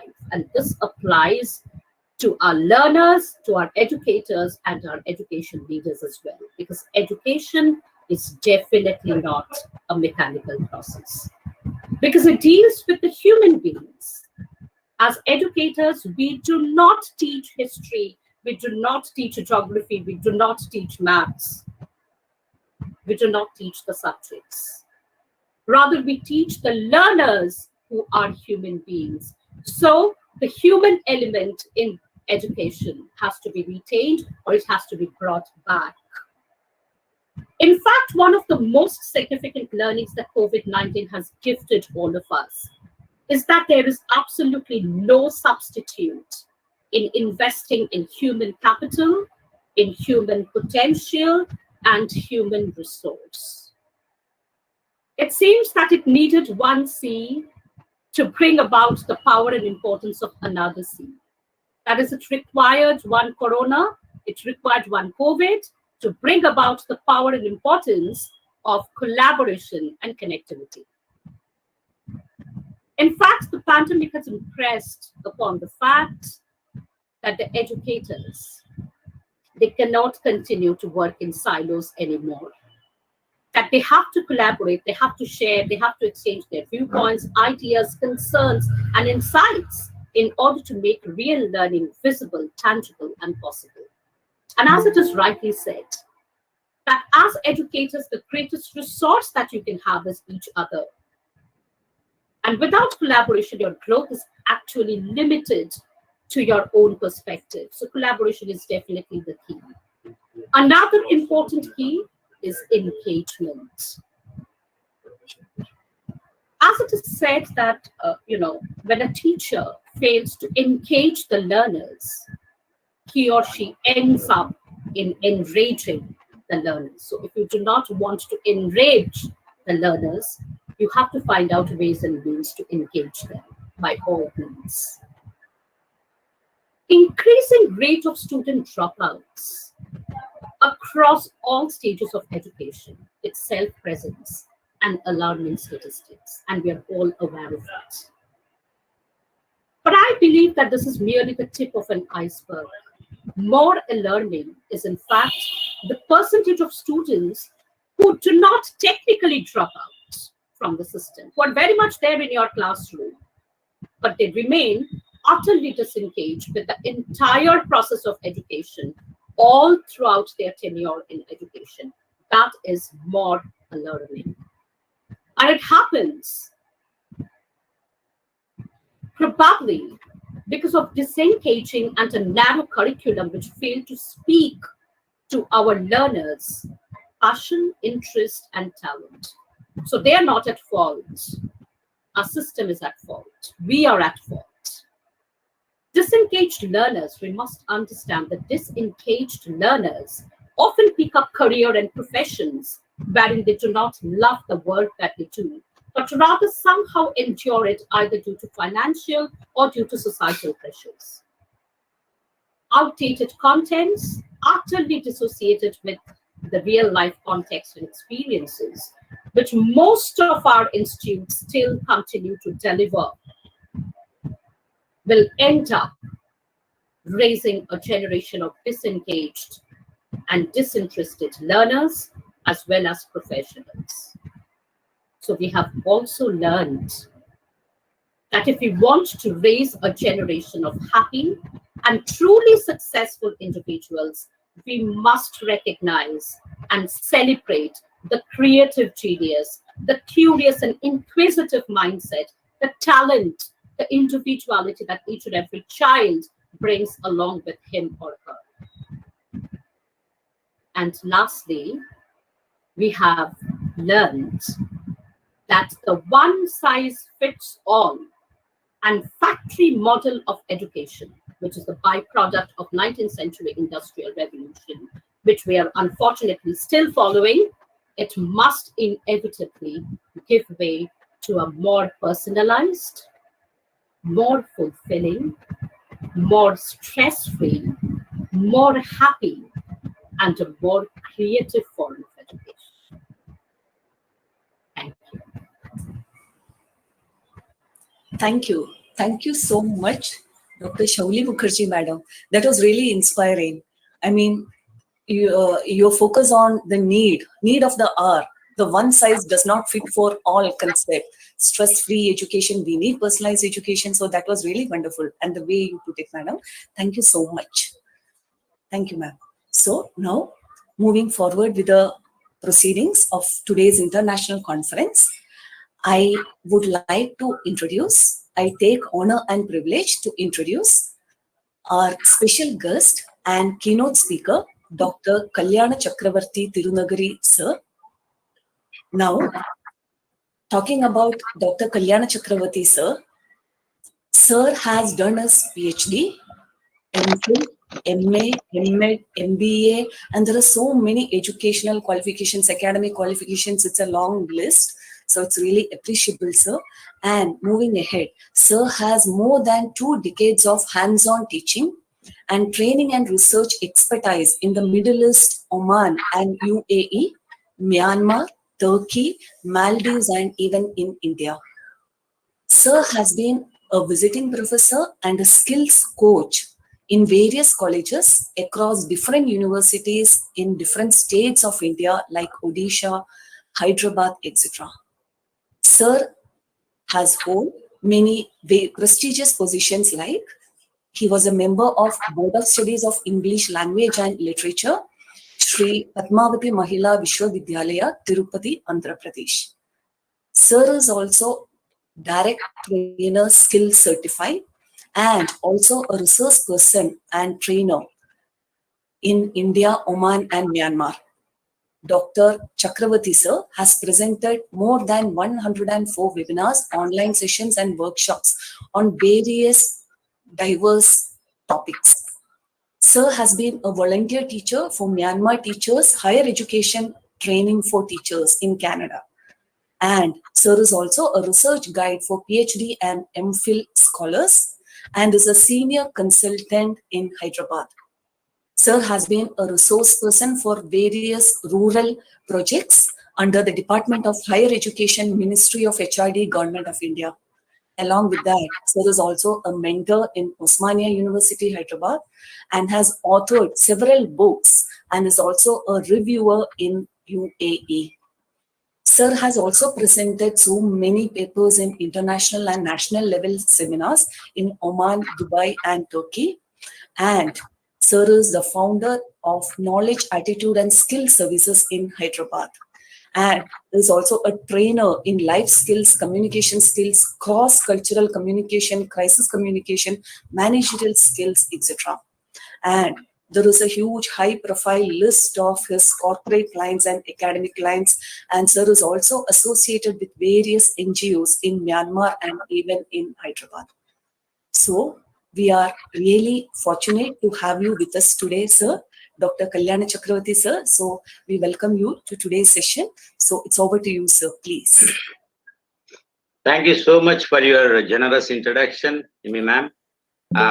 I'm honored today to be invited as a special guest and second keynote speaker for this session, international session. I have been listening to RFI organized conferences, several.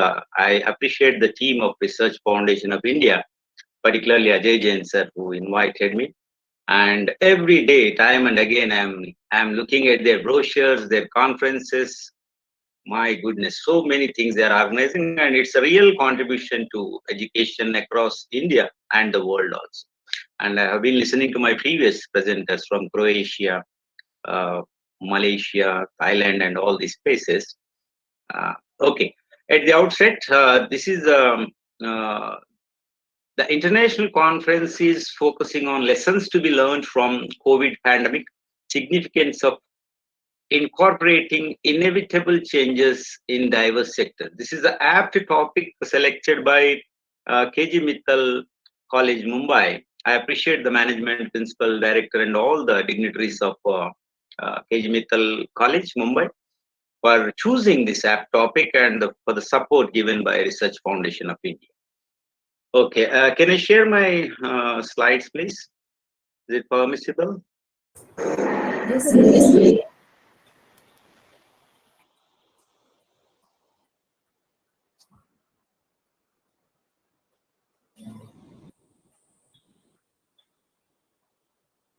Yeah. Is it visible, sir, to everybody? Yes, sir. Yes, sir. Yeah.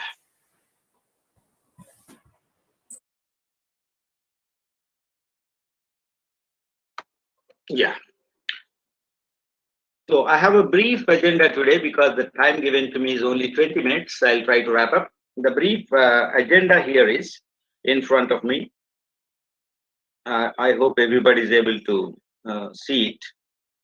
I have a few questions in mind before going for this presentation.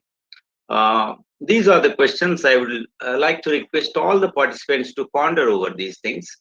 What is present higher education scenario? What are the recent significant changes in India? What is new in NEP 2020? What was there in ancient Indian education system? And what changes are inevitable? That is the focus of the conference. Then, is there any roadmap for future? So my entire presentation is divided into these things, and it will focus on these agenda points. Now, I was looking at the recent advertisements, what is happening in different sectors. That has been my research also. So I looked at these advertisements published in newspapers and appearing now and then on social media and even on the print and electronic media. One particular company claims that, left side you can have a look at it, this shirt kills 99% of the COVID-19 virus. That was the claim. Then right side, another company claims that anti-corona fabric, 99.94% effective against coronavirus. And before we go and buy these things, I don't know if we keep the customer in mind, which shirt are you going to pick up? Suit or shirt are you going to pick up? Is it 99% 94 or 99%? What does attract the customer? This is corporate scenario. Just to start with, I thought this will be a good beginning for our talk today. So this is how things are changing. PPT, sir. We are unable to see the PPT, sir. Okay. I'm sorry. I'm just sharing again. 1 second, sir. Sir, it's visible. Sir, it's also visible. It is visible? Please check your network. PPT Okay. also visible, sir. Please continue. Yeah. Shall I continue, sir? Yes, sir. Please continue. Yes, Sir, please check your network and resign it. Okay. Okay. From my side, it is sharing, sir. Is it okay? It is visible, sir. Okay. Right. Thank you. So this is how things are changing. May it be education sector, science and technology, corporate, any sector. I'm going to focus more on education sector, but our MBA guys may like it. So I just showed it to you. And this is a transformation of various industries from industry 1.0 to 4.0 or 4.0, whatever you say, from 18th century to present time. We are in the cloud computing now. So the more the technology is growing, I don't know whether it is better education or worse education which is happening now. Now, in 1956, 5 MB hard disk drive used to look like an Almira. And so many changes. Now 1 TB micro SD card in 2020 looked like this. So things are getting compact. Things are getting small. And the comprehensive crispness is coming into things. Look at this hologram technology. The realistic hologram of anybody can be presented anywhere in the world. We appreciate the technological advancement. At the same time, I'm worried about the misuse of this technology. Now, recent progressive and futuristic skill development, I was listening to Assocham webinar on 21st May 21. Honorable Minister was there and so many people. As per the MSD and E, the situation has changed rapidly after 2014. Ministry of Skill Development and Entrepreneurship. The minister concerned says after SSC, every student in India should be able to enter his choice of specialization. That's a big expectation, but let's hope. Atal tinkering labs are being set up in institutions across India. Incubation centers in every institution, state in India. Then Mr. Maninder Nair says, Honorable PM wants to make India a global center through Skill India, Make in India, Atmanirbhar Bharat. That's fine.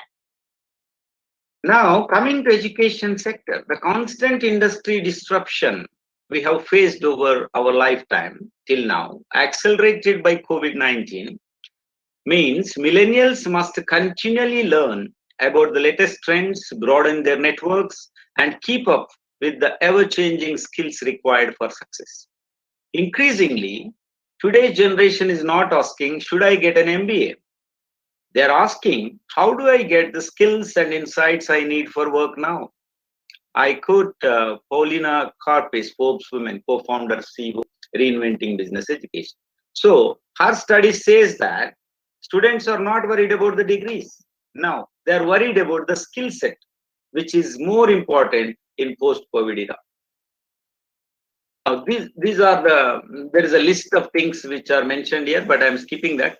In a post-COVID-19 world, the only jobs that are truly future-proof are those that can't be easily automated or outsourced. But are the higher educational institutions in India prepared? By looking at this statement, are we going to do something about this? So in this August gathering, I would like to raise and propose that this is high time we did something for higher education. And it starts from schools to colleges to higher education. One key category is management roles that require a high level of interpersonal skills, emotional intelligence, and experience. Hope says this. And these are some of the industries I just mentioned here. Now, this is the sectoral analysis and challenges I had in mind, but time is very less. I'm not going in detail, but I'm only asking, how many Indian and foreign companies are there in each sector? Is there a study, research on this? And let's calculate how many skilled professionals are required in future with respect to all these sectors and industries, I mean to say. Okay, SDGs. There was a big seminar organized by RFI again on SDGs where I was also invited to present, but 5th anniversary is going on now. 193 countries at the UN General Assembly, 17 goals, 169 related targets to be achieved by 2030. Indian SDGs index adopted in 2018. Streamlined development policies, NEP 2020, National Education Policy, because I am focusing on education sector. Prime Minister's Kaushal Vikas Yojana, Unnat Bharat Abhiyan, Poshan Abhiyan, Beti Bachao, Beti Padhao, and so many, Atmanirbhar Bharat. Action. What is the action with reference to these things? Now, these are the SDGs. Now, where do we begin? That is the question. Huh? Today's focus is, what are the inevitable changes? To make the changes, where do we begin? Do we begin from the present, or start from the past, then come to the present, then go to the future? Or what is that we are going to do? Individual alignment is more important. I mean, mindset versus skill set. Mindset of the people and skill set of the people. How do we align? What's your mindset? This is a question to the youth, present generation. How do you take things, positive or negative, particularly in this pandemic? What's your usual preference, flight or fight? How do you deal with rejection or failure? How do you choose your friends? These are the questions for graduates who are coming out. Now, this is the expected graduate profile. DJUSD has conducted one survey, and it came out with this package. If any educational institution is producing a package of this in a student, along with this package, if they are able to send them out, then the big success has already happened. It means any average graduate coming out of any institution should have these skills: adaptability, resilience, collaboration, critical thinking, problem solving, creativity, innovation, and so on. In 2020 and 2015, top 10 skills, we have been looking at this. Again, emotional intelligence, critical thinking, judgment, complex problem solving, cognitive flexibility, and so many things. Are they properly integrated into our various courses? That is a big question. And 2022 World Economic Forum suggested that this left side appearing blue and white combination list is in growing demand. Again, critical thinking skills, complex problems. Where from these skills can be inculcated? How do we inculcate these skills into our students in education sector or even the corporate? This is our honorable national education policy. Now, the highlight here is, I'm not going to read all these things because of the limited time, but I am interested in this: multidisciplinary universities, interdisciplinary courses. How are we going to design? I think all the universities, now that we are just partially opening up now, post-pandemic era, this is the agenda in front of many higher educational institutions. How do we create these multidisciplinary courses, and how do we conduct interdisciplinary research? This is the plight of the teachers now, from the past, present, and future. And this is the blend we are expecting. If you want really something to happen, the blend of ASK, attitude, skills, and knowledge. Is it embedded properly in the education system? Now, this is the agenda which I wanted to do actually in an MDP or MDP organized, maybe probably will be organized by any higher educational institution. I want to try out this with the teachers and administrators, integrating skills into present curriculum for better future.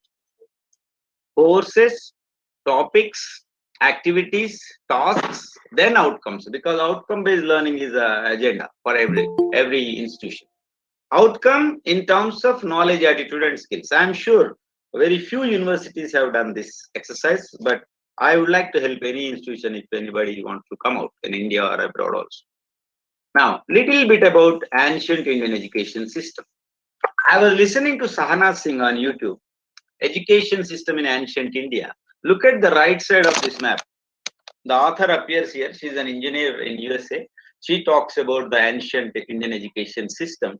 You can see the map of educational institutions existing in the then India, thousands of years ago. A cluster of universities can be seen near Bihar, Nepal, East and West Bengal area, and some are beyond the frontiers also. Our Takshashila is here, but Nalanda and all those universities, Vallabhi University in Gujarat, and near Indore also, I heard there was a great university, and great mathematicians used to exist in Indore area. I heard our mathematical geniuses used to be seated in Madhya Pradesh area, and each region, if you go to South India, Kalaripayattu and so many dance forms and art forms were existing in South India. I mean, every part of India is unique. Every part in the world is unique. And left side you see forest universities of ancient India. Holistic learning was obtained in the midst of nature under the supervision of parent-like guru. It means teachers and students used to be living together and understanding various life skills, practicing various life skills along with education. That is what is missing in the present generation, present education system, which has been there thousands of years ago. In the name of technological advancements, in the name of foreign education, if I may say so, Western influences and so many other influences. Nothing wrong in taking something good from the West or East or from anywhere, but without forgetting the roots of Indians. That's what I'm trying to say. This is these are the relics of Takshila University, Nalanda University. There were 15,000 students and 1,500 teachers. The international ratio of teacher-students was particularly maintained there, and this place is visited by Chinese traveler Huan Song also. And all this list shows that so many intellectuals traveled through the terrains, through the mountains, and through many sea routes, and they came to India in the pursuit of knowledge and excellence. And where that knowledge has gone? Is it still there? Is it being incorporated? So looking at this, again, if you look at new education policy, now we are talking about multidisciplinary and interdisciplinary, which was already existing thousands of years ago. So what is new about new education policy? That is the question coming into mind. So it is high time that we implement the inevitable change. And with reference to Balaji Sundaram, I mentioned this list to you. So many people from Greek, from France, from Arab states, they have visited India. And these were the mighty structures, beautiful structures created by ancient engineers and architects. When the rest of the world didn't even know what was the G of geometry, in India, wonderful masterpieces were created. Look at these wonderful sculptures existing till now, but the credit is not given much. And rooftop, sculpture under the roof, on the walls. Is it possible with the present day science and technology? That is the wonder I have. And look at these things. These pics are shared by Colonel Muralidharan, one ex-army professional who sent it to me. I was wondering, looking at these things, with what tools, with what engineering gadgets they have designed in those centuries ago.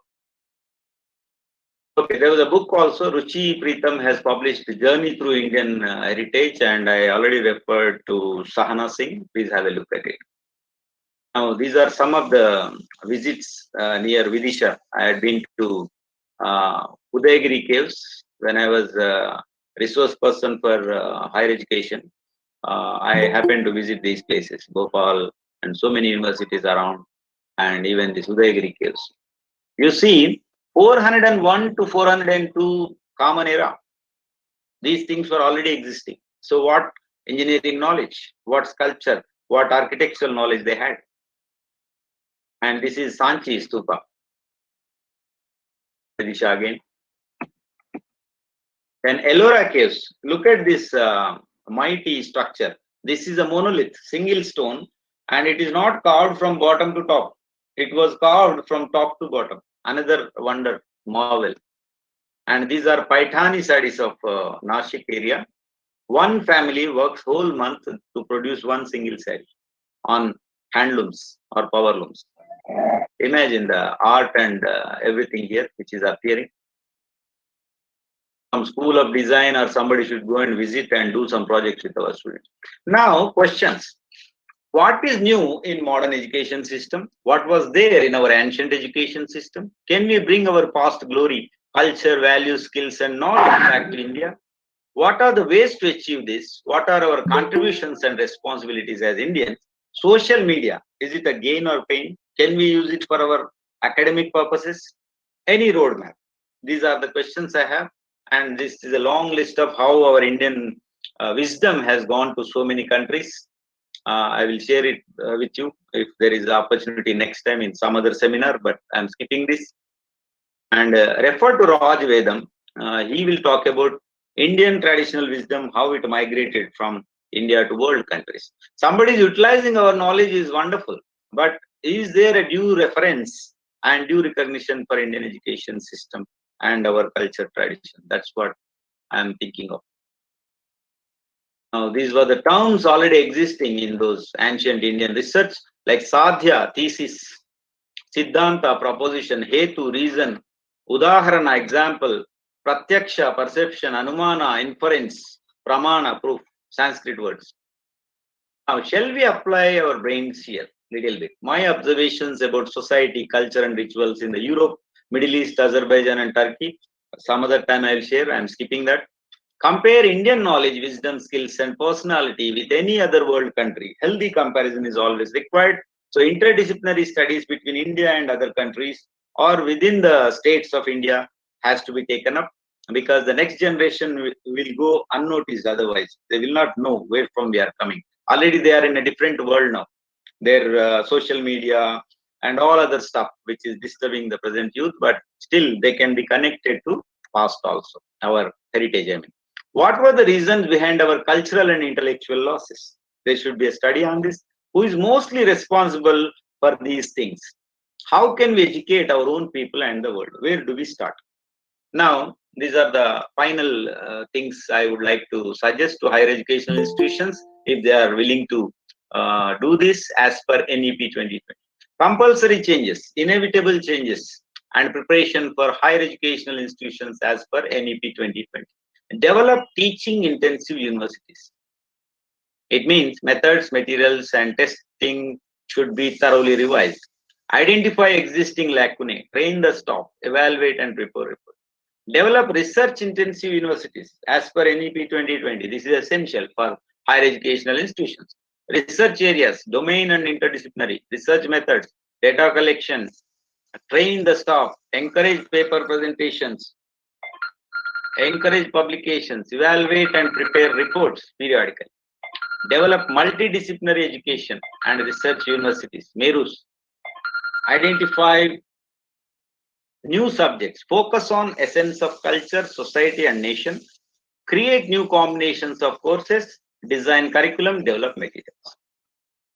These are some of the publications which we have done. That's all from my side.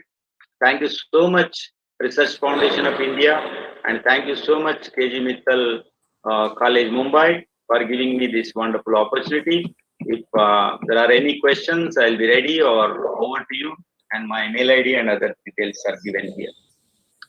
Thank you so much, sir. Thank you so much, sir. It was a really eye-opening session. I mean, an analysis of ancient educational system and currently what is going on. So it was really wonderful, sir. Eye-opening session. So thank you so much, sir. Thanks for invitation. Thank you, sir, and everybody. Thank you so much.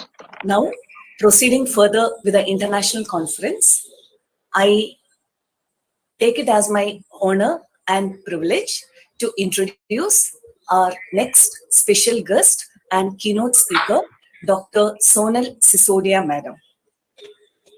Regarding Dr. Sonal Sisodia, Madam is the principal of the very prestigious Delhi College of Business Management, Indore. Being a Sophia College alumnus, Dr. Sisodia, Madam holds an MBA, and she is a gold medalist in MBA along with PhD in management from Ajmer University. Madam also holds a PGD HRM from Indira Gandhi National Open University, New Delhi, with her specialization in marketing. With over 20 years of experience in mentoring graduate and postgraduate students, Madam is also engaged in enhancing the quality of research, conducting and handling MDPs and consultancy assignments. Sisodia Madam is a professional certified marketer, trainer of American Management Association, as well as a trainer for the Smart Girl program. Madam is also an approved PhD guide in management at DAVV Indore. Dr. Sisodia Madam also has a prolific research experience and has won various awards in research.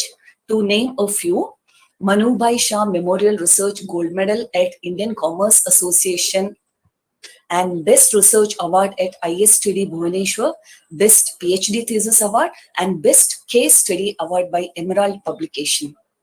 Madam has to her credit 90 paper presentations and publications in various national and international journals, including Scopus. And her case studies have been awarded at international platforms. And it is also amazing that Madam has been the keynote speaker, resource person, and external examiner at several faculty development programs, staff development programs, and trainings across the country. She has also won the Best Teacher Award on several occasions. Dr. Sisodia Madam has institutional memberships of various prestigious management associations. So with her enthusiastic character, we introduce you, Madam. We are really honored to have you with us today. And over to you, Madam, to proceed with the next session. Over to you, Madam, please. Dr. Sisodia Madam. Thank you so much, Nimi ma'am. I think I never have heard such a patiently read profile. So thank you so much for that, Nimi ma'am. And my heartiest congratulations to KG Mittal College, Mumbai, for the successful conduct of this international conference. Also, I would like to congratulate RFI, especially Professor Ajay Jain sir, because he has been a key person here at RFI Central India, especially in Indore. And he has been the one who invited me for this prestigious conference. So thank you, Professor Ajay Jain sir. Also, Dr. Saurabh Jain of RFI. My heartiest greetings to Principal of KG Mittal College, Dr. Shagun ma'am, Suhasini Arya ma'am, all the co-speakers here. Of course, because I walk in at the last position, obviously, by now there has been a lot of information sharing that has been done. And it has been a pleasure to listen to what all the co-colleagues and the fellow colleagues from across the globe had to say about this. There were talks on education. There were talks on different aspects as to how the psyche of a person is during the time of pandemic, etc. In my keynote speech today, I would want to talk about a very different kind of an aspect. Since I come from a marketing specialization, so I would want to focus upon how the brands are communicating at this time of pandemic, and how, as a customer, our preferences are changing, and what is the industry doing about it. Since this conference talked about the different sectors, so I thought that I should be choosing this very, very important sector hereby. With your permission, I would like to share my screen because there is a PPT here. Somebody is saying audio is not coming. Am I not audible? Yes, ma'am. It's audible. You are audible, madam. Okay, I think Vibha ma'am mentioned it is not audible, so I wanted to check. Vibha ma'am, I hope I'm audible by now. And Ajay sir, may I please share my screen? Sure. Please, please. Sir. Thank you.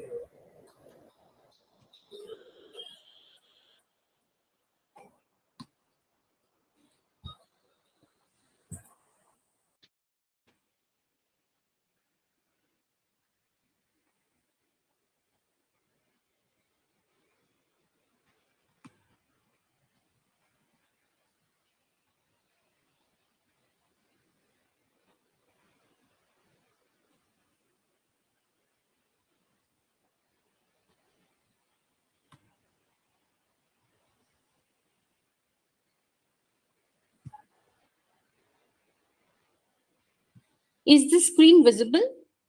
Yes, ma'am. Okay, thank you so much. Yes,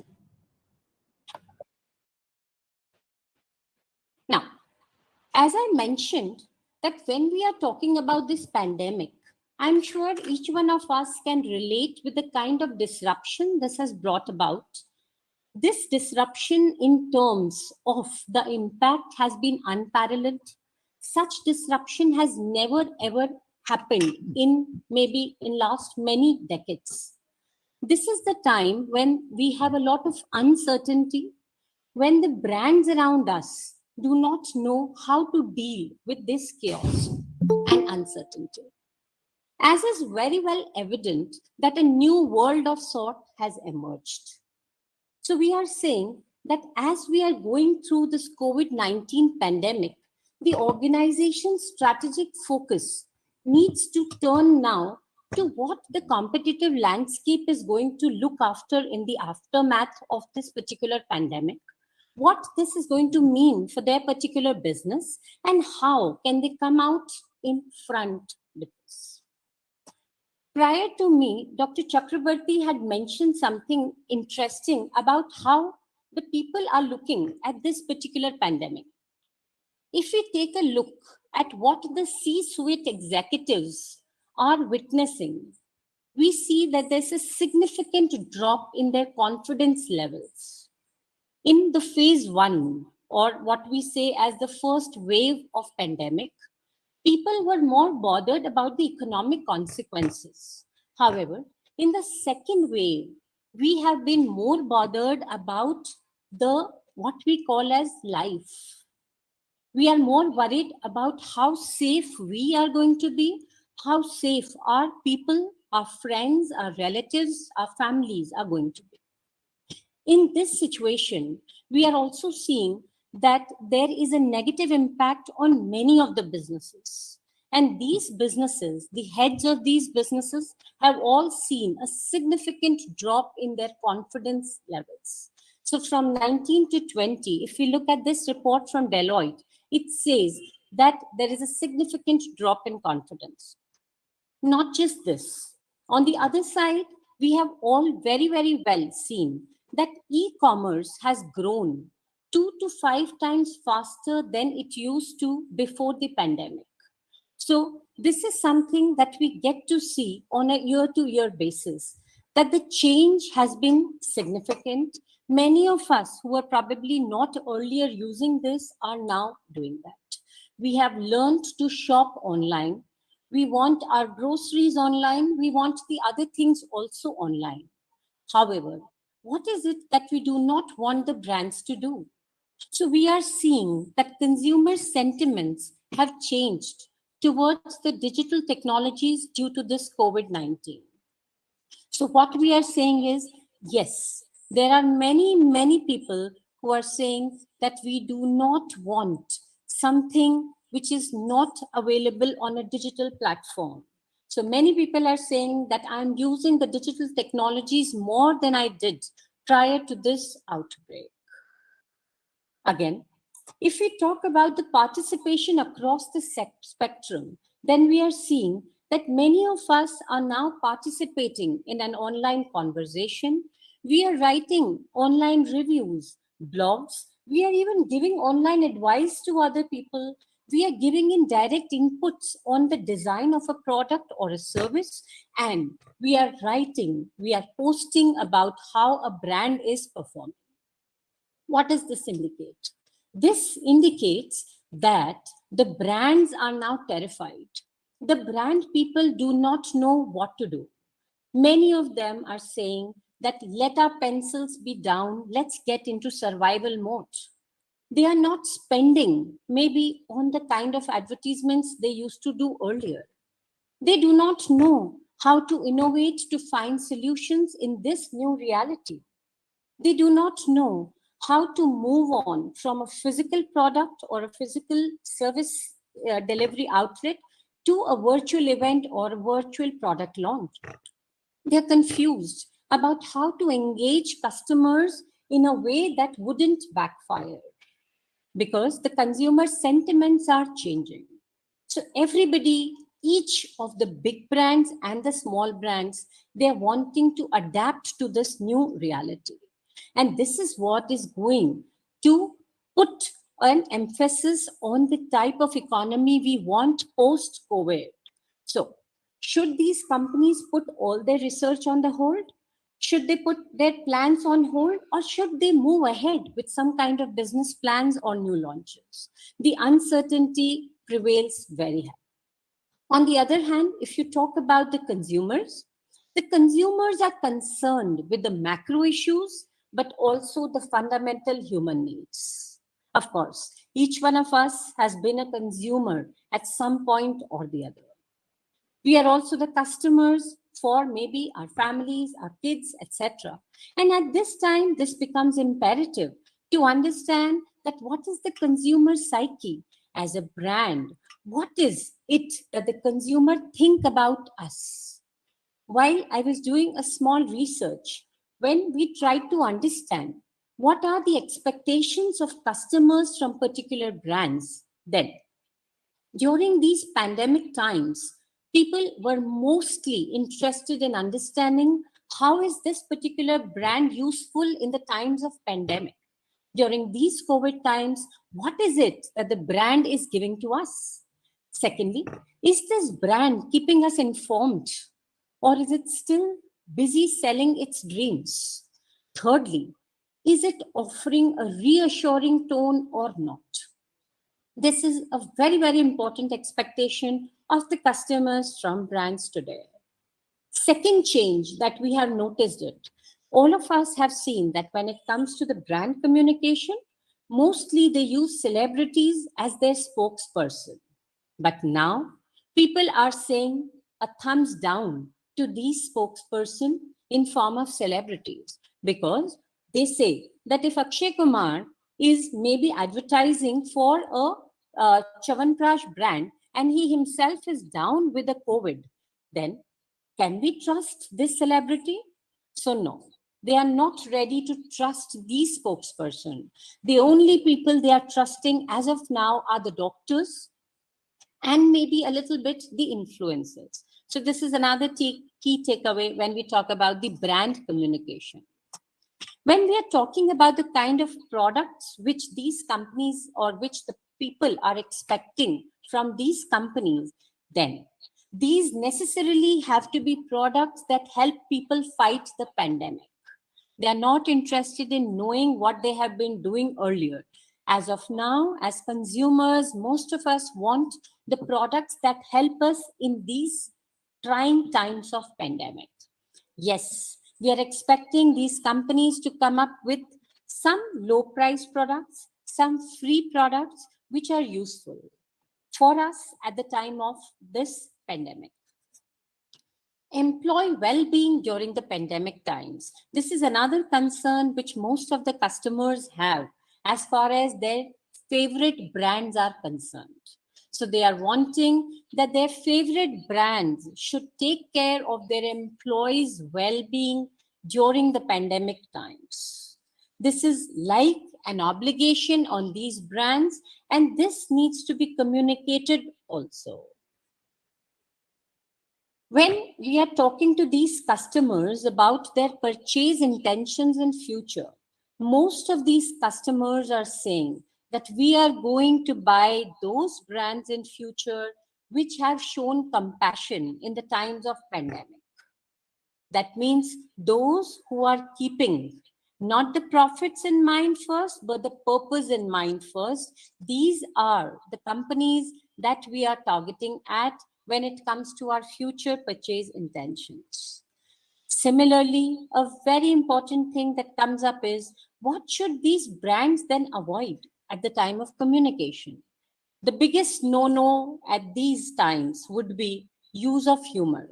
The brands should not be going in for a humorous appeal because, as we mentioned, that these are unparalleled times, and let us not get into ads with a humorous appeal. Content that creates panic needs to be avoided altogether. Going over the top with their messages is again a big no-no. Please do not promise what you cannot deliver. And biggest problem is if those brands have a callous attitude.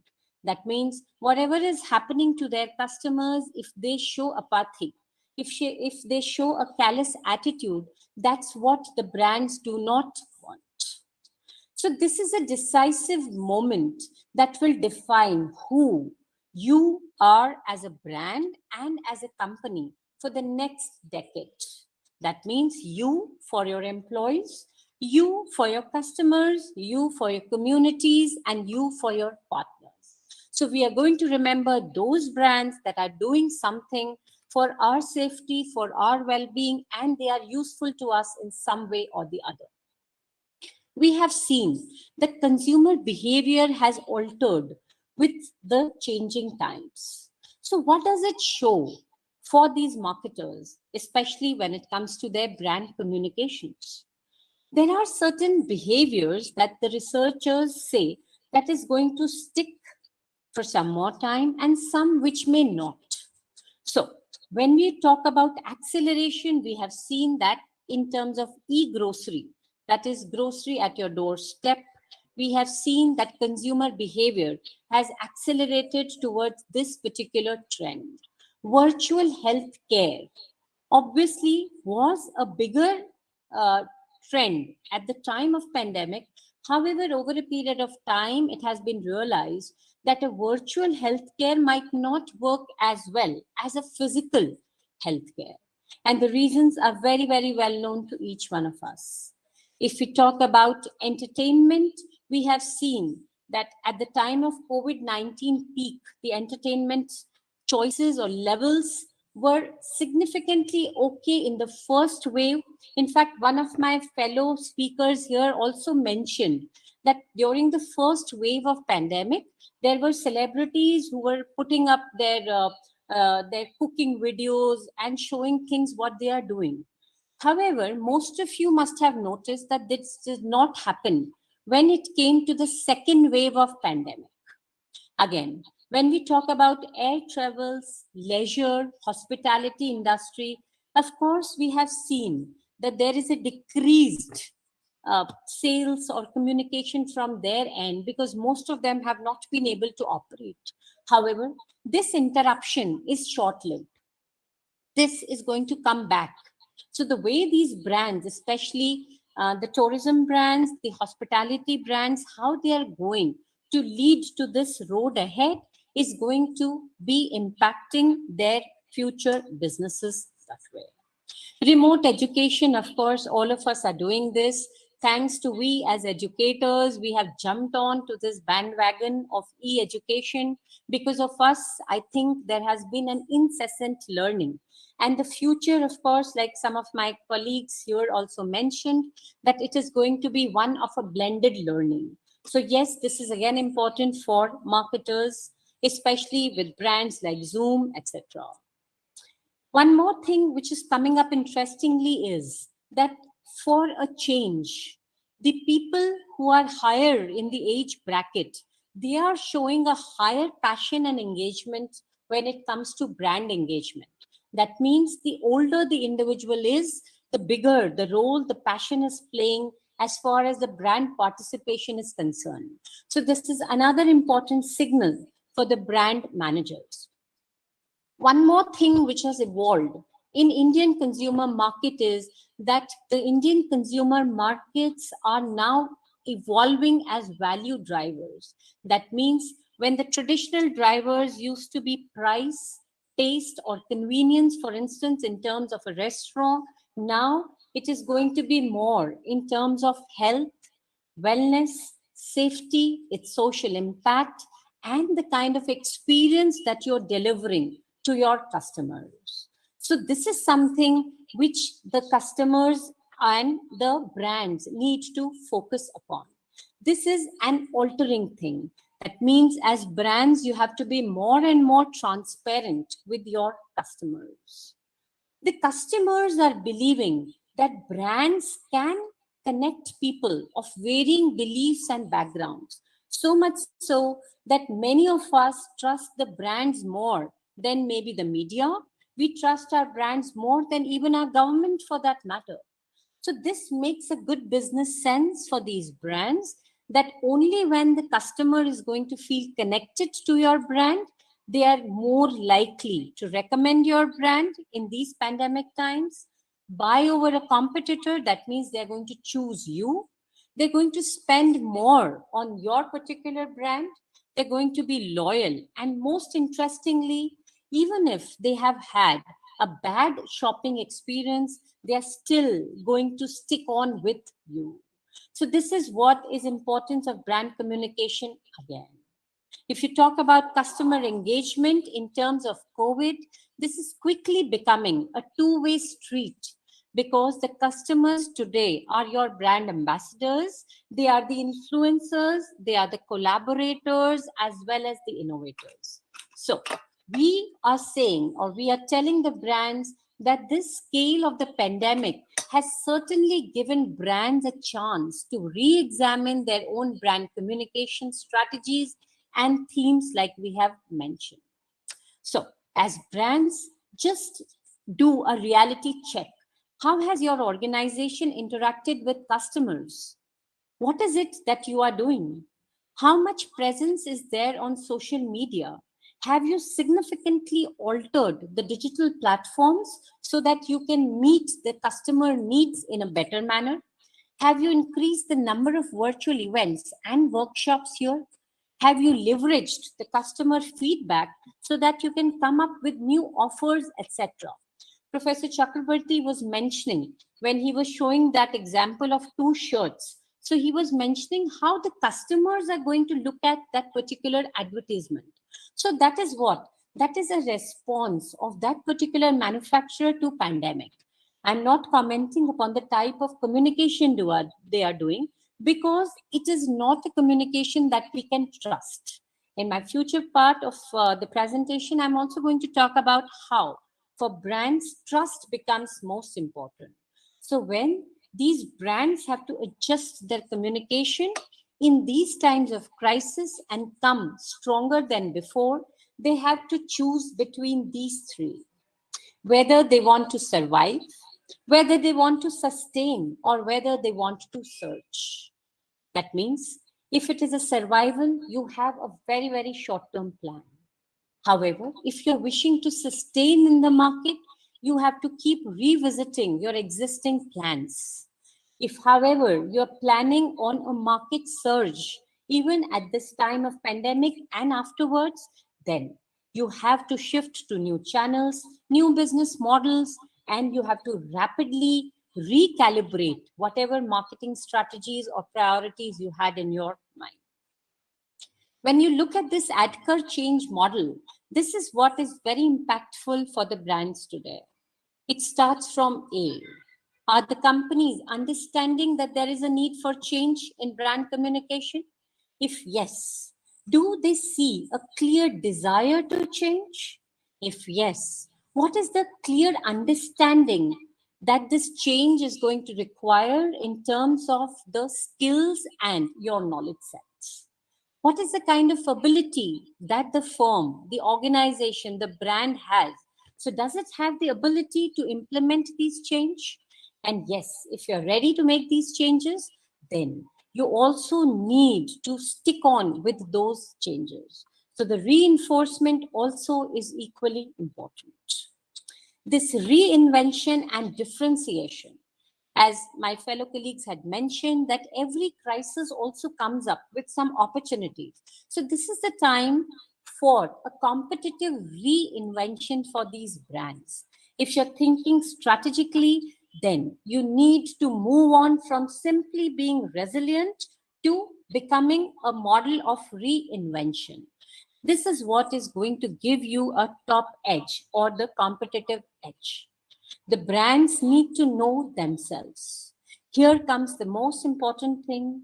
In today's trying times, the most important experience that can be delivered is that of a human experience. When brands became, or they try to become, a humane face, since this is a time of societal disruption, this ongoing pandemic calls for a action.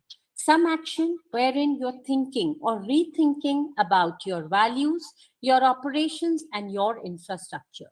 So this is actually an opportunity for brands wherein you can innovate, you can rebuild that human experience in a manner that can address the collective needs of the society per se.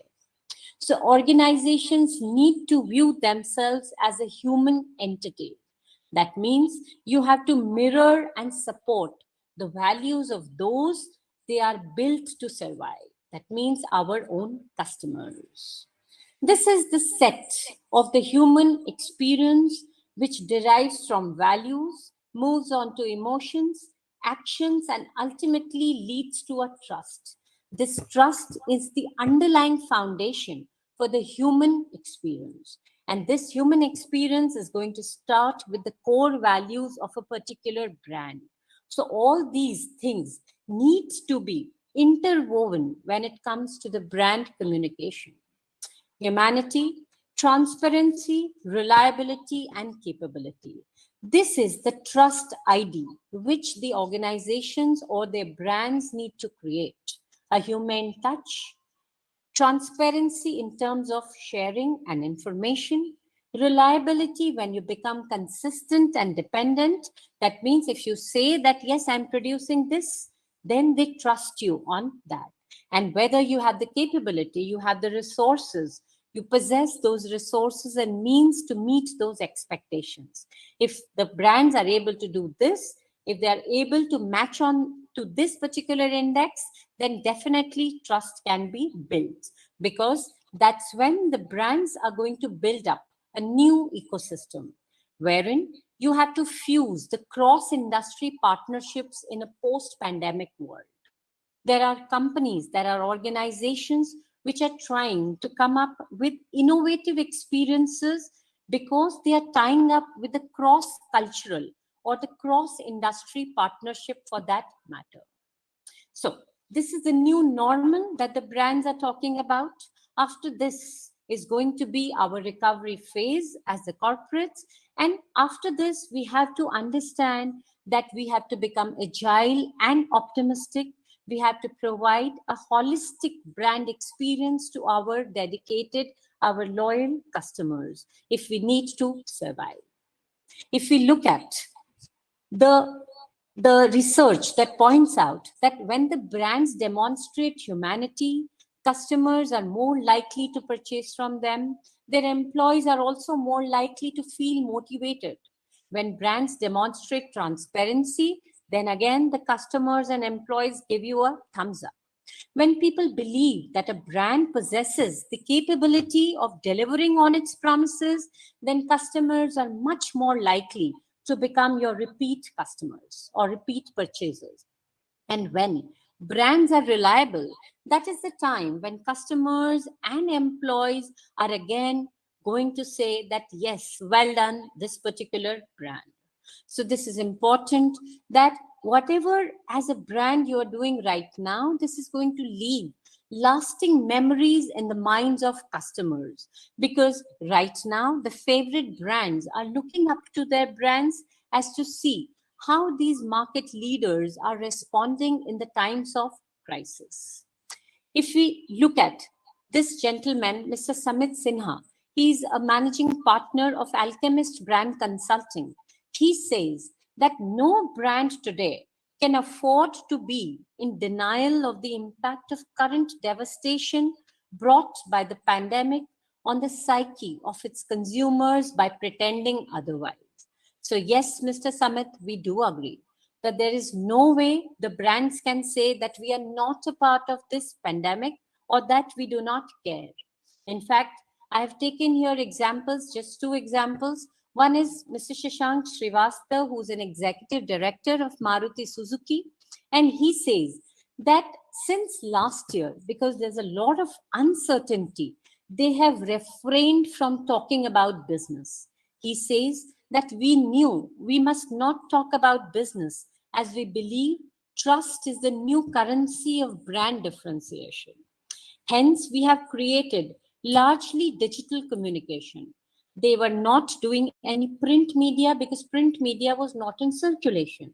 So they say that we have now communicating only on the digital platform, and that too, it consists more about messages about safety and hope, which is so important. The other example is from Voltas. Mr. Deba Ghoshal, who is the Vice President and Head of Marketing, he says that we are just trying to stay relevant to the needs of the consumers. And we are focusing on products which are launched as a response to this pandemic. For instance, their Maha-adjustable pure air ACs, which supposedly disinfect the air. So much useful in these pandemic times. So this brings me to the last slide, wherein I say that yes, these are crisis times. These call for swift, clear, and coordinated communications. If I talk about the do's and don'ts, this is just a reiteration that the brands need to communicate positively. Whatever you are saying has to be scientifically backed. So if you're saying that your shirts save people from corona, please back it scientifically. You have to be more sensitive, more responsible. You have to focus sharply on your core values. Please listen before you communicate. Use humor only in the right spirit, please, not more. And the big don'ts here are: do not capitalize on fear and panic. The ad appeals, which were okay 2 years back, they are still not used in that manner because the times have changed. So refrain from anything which is controversial or insensitive. Do not overstretch your brand promise. Only promise what you are able to deliver. Do not pretend to be an expert. Let the experts do and communicate what they have to. Do not jump into every conversation. Please mind your own business, and that business is related to your customer care and your employee well-being only. And do not tailgate other brands. Please do not simply copy these brands since they are your competitors. This is the time when you can create a differentiation for yourself. That's all from my side. Thank you so much.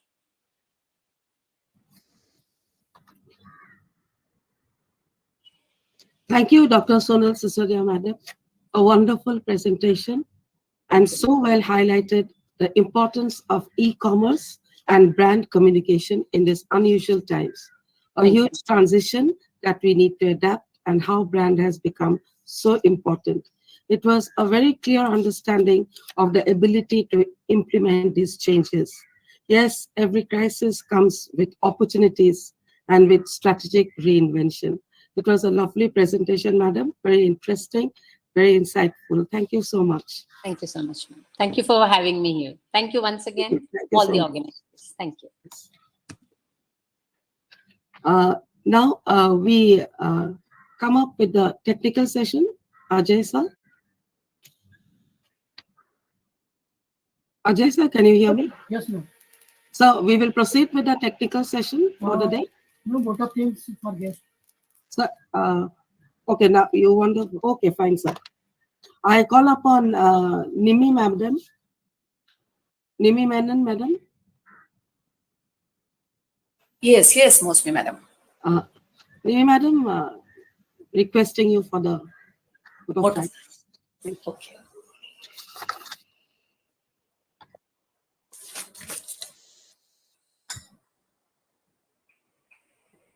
So, proceeding further, before the technical session, I would take privilege and honor to propose a very formal vote of thanks on behalf of both the host institutions, Srimati KG Mittal College of Arts and Commerce and also Research Foundation of India. So a very good afternoon, everyone. Now we have come, we can say, to the end of the first part of this lively virtual gathering, and the technical session or the paper presentation is pending. Now, prior to winding up, I would like to speak a very few words of appreciation for all those who made this international conference successful and possible. The best and beautiful things in the world cannot be seen or even touched. They must be felt by heart. Thank you is one such prayer among them. Now, first of all, I would like to propose my heartfelt gratitude to the chief patron of Srimati KG Mittal College, Shri Rahul Mittal sir, for providing his endless support for all our academic endeavors. So, deep-hearted gratitude to Shri Rahul Mittal sir. We are also thankful to the team of RFI who had been supporting us in coordinating and in conducting this international conference. I would like to propose our heartfelt thanks to Dr. Saurabh Jain, Honorable Chairman and CEO of RFI, Professor Dr. Ashok Kumar Gupta sir, who is the Chief Managing Director of Research Foundation of India, and very importantly, Dr. Ajay Jain sir, Professor Ajay Jain sir, who is the President of Research Foundation of India. So heartfelt gratitude to the team from and all the other torchbearers of RFI, Research Foundation of India, who made this event successful and possible for us. Now, proceeding further, I would like to place on record our heartfelt gratitude to our Honorable Director, respected Dr. Suhasini Arya Madam of Srimati KG Mittal College of Arts and Commerce, and our Honorable Principal, Dr. Shagun Srivastava Madam of Srimati KG Mittal College of Arts and Commerce for their endless support, motivation and guidance. It matters a lot, Madam. Now, moving forward, I would also like to place a deep sense of appreciation and gratitude for resource persons for today's international conference, all the guest speakers and keynote speakers for sparing their valuable time and sharing their valuable insights in this international conference. I would like to thank our guest of honor, Dr. Yankon Toprayon, our guest of honor, second guest of honor, Vedrne Sarek, our guest of day, special guest of day, Dr. Sanjeevani Gangwani. Then our second special guest and speaker, Dr. Shauli Mukherjee. Then our special guest and first keynote speaker, Dr. Kalyana Chakravarti. Then special guest and second keynote speaker, Dr. Sonal Sisodia, Madam. So heartfelt thanks to all the resource persons who made this international conference a very rich and valuable one with all your practical inputs in various fields, especially when we are going through this unusual time. So heartfelt gratitude from both the host institutions. Now, moving forward, I would also like to acknowledge and propose our heartfelt thanks to all the paper presenters and to propose our best wishes to our paper presenters who are going to present their papers. So all the best to all the paper presenters who are going to present their papers in the technical session, and special appreciations for the student presenters. I hope many student presenters are also going to present their papers. So for them also special appreciation and for their efforts. Now, we are fortunate enough to be supported by a dedicated and committed organizing team.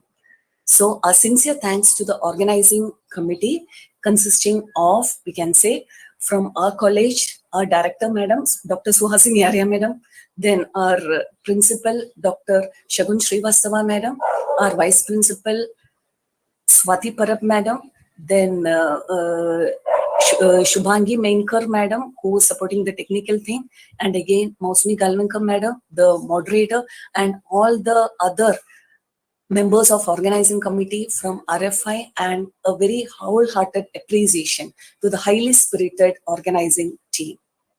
Now, I would like to place on record a deep sense of gratitude to all the dignitaries and all the esteemed participants from various institutions all across India and even abroad, whose presence have added value and meaning to today's sessions.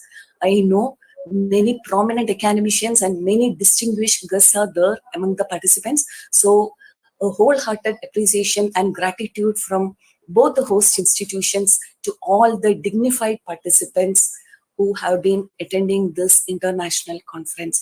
Thank you so much. So we thank you all for being with us, and it was a great pleasure working with Research Foundation of India and hosting this international conference. So thank you everyone. Thank you so much. Thank you. Over to you, Mausmi madam. Thank you, Devi madam. Thank you, everybody. I also extend my deep appreciation and thank you to all the speakers of the day in the inaugural session, and to, of course, the organizing committee and to everyone present at the conference today. And now we proceed with the technical session with the permission of the panel.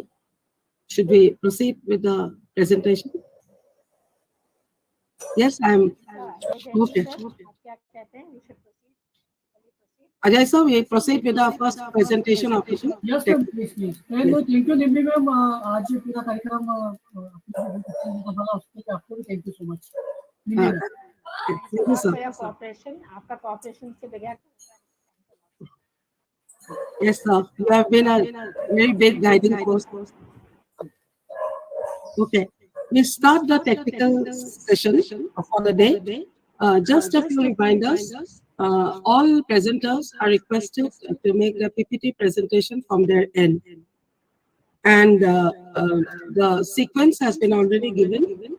So I call upon the first speaker for the day. That is, we call upon Dr. Kashmira Shah, Faculty, Environmental Studies from Srimati KG Mittal College of Arts and Commerce. Dr. Kashmira Shah will be talking about the environmental impressions of COVID-19. I request Dr. Kashmira to take over. Am I audible? Yes. Thank you, Dr. Kashmira. Yes. Okay. And my screen is also visible? Yes, very much. Okay. Thank you. Very good afternoon to one and all present over here. Now I'll take from the last presentation. She told that we have to, what we should do and what we should not do. The first thing was that we have to be positive. So yesterday there was a news that in Tokyo Olympics, we have won the first day medal, that India has got silver medal. So let's start with the positive note that yes, whatever is happening around us, whatever is happening to the world, we have to be positive and what we are going to learn from this. So this is very good topic for this conference. And then let's come back to my topic, that environmental impressions of COVID-19. Now I'll just give the background. The first thing is that COVID-19, this disease was emerged at the end of December 19 from Wuhan city of China. And within few weeks, it was declared as an international public health emergency by WHO. And since it is an infectious disease and it transmits from person to person, and to control it, all the government all over the world, they declared the lockdown. That is, movement restrictions was there of people and also the goods. Only essential services were allowed to work. And because of that, there was a slowdown of economic and social activities.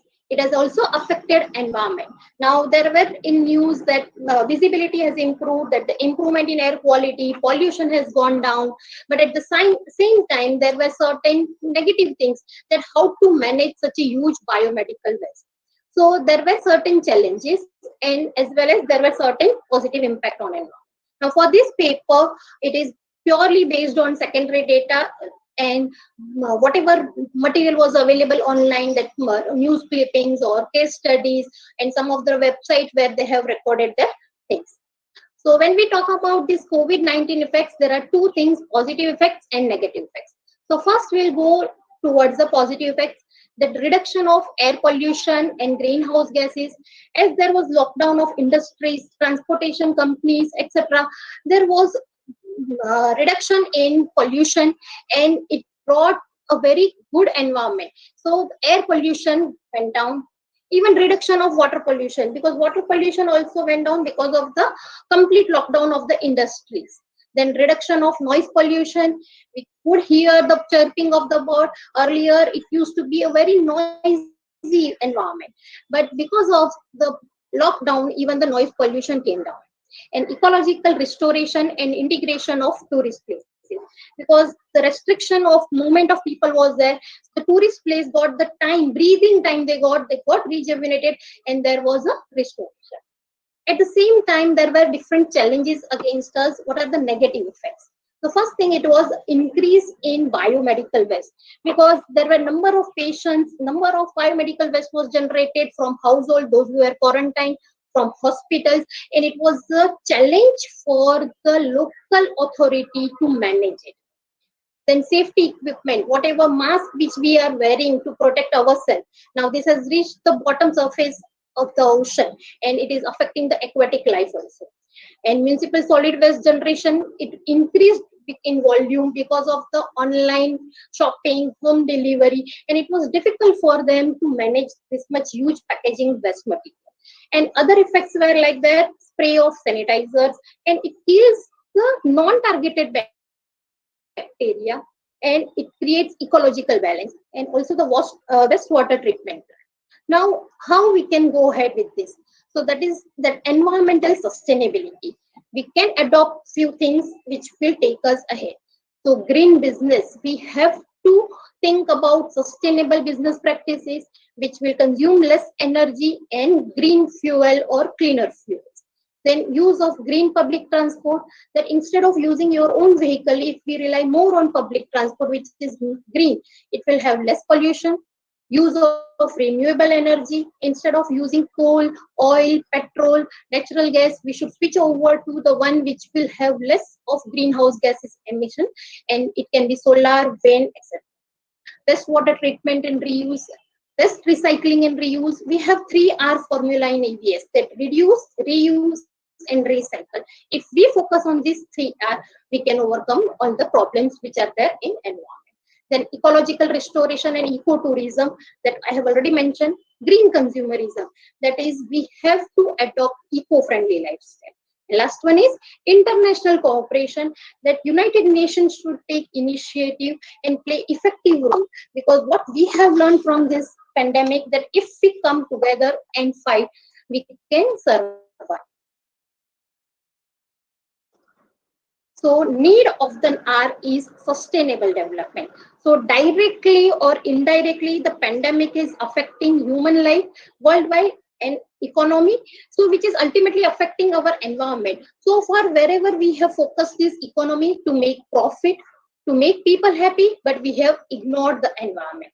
So if we pay attention to environment, we can reach sustainable development. So it is the need of the R that we pledge together and let's save the earth through sustainable development. Thank you very much.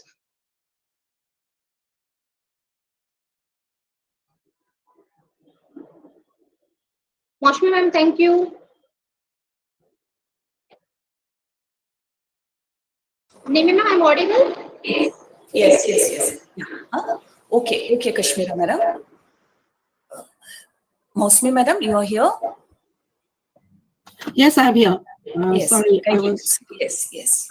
Thank you, Kashmira, Dr. Kashmira. A very well presented paper on the environmental issues and the ecological restoration and challenges faced globally and in this unusual pandemic situation, and how the environmental sustainability should have a balance, and that is the need of the hour.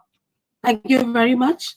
And I call upon our second speaker, Ms. Darshika Karia, Assistant Professor, Department of Commerce, from Srimati KG Mittal College of Arts and Commerce. Ms. Darshika is going to enlighten us on the Ramayana and Bhagavad Gita on handling crisis, workspace spirituality, lessons to be learned from human resource management in the COVID-19 pandemic. Welcome, Ms. Darshika Karia. Yeah, thank you, Maushmi ma'am. I would also, just a moment, I would also request all presenters not to exceed 5 to 6 minutes, and would also request to keep the videos on. 1 second. Presenting. 1 second. Thank you very much. Noted. I will make sure that I follow the instructions. 1 second.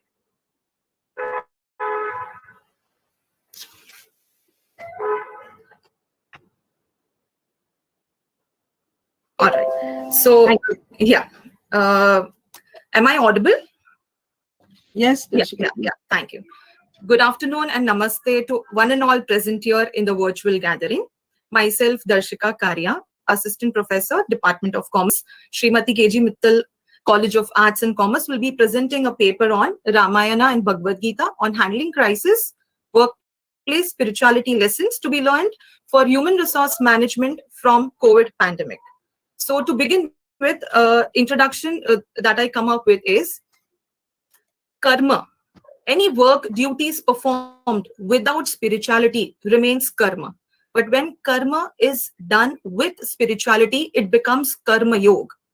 The entire planet today is witnessing unparalleled crisis. Organizations and human resource managers, everybody over the globe, they are facing a great challenge in handling this crisis.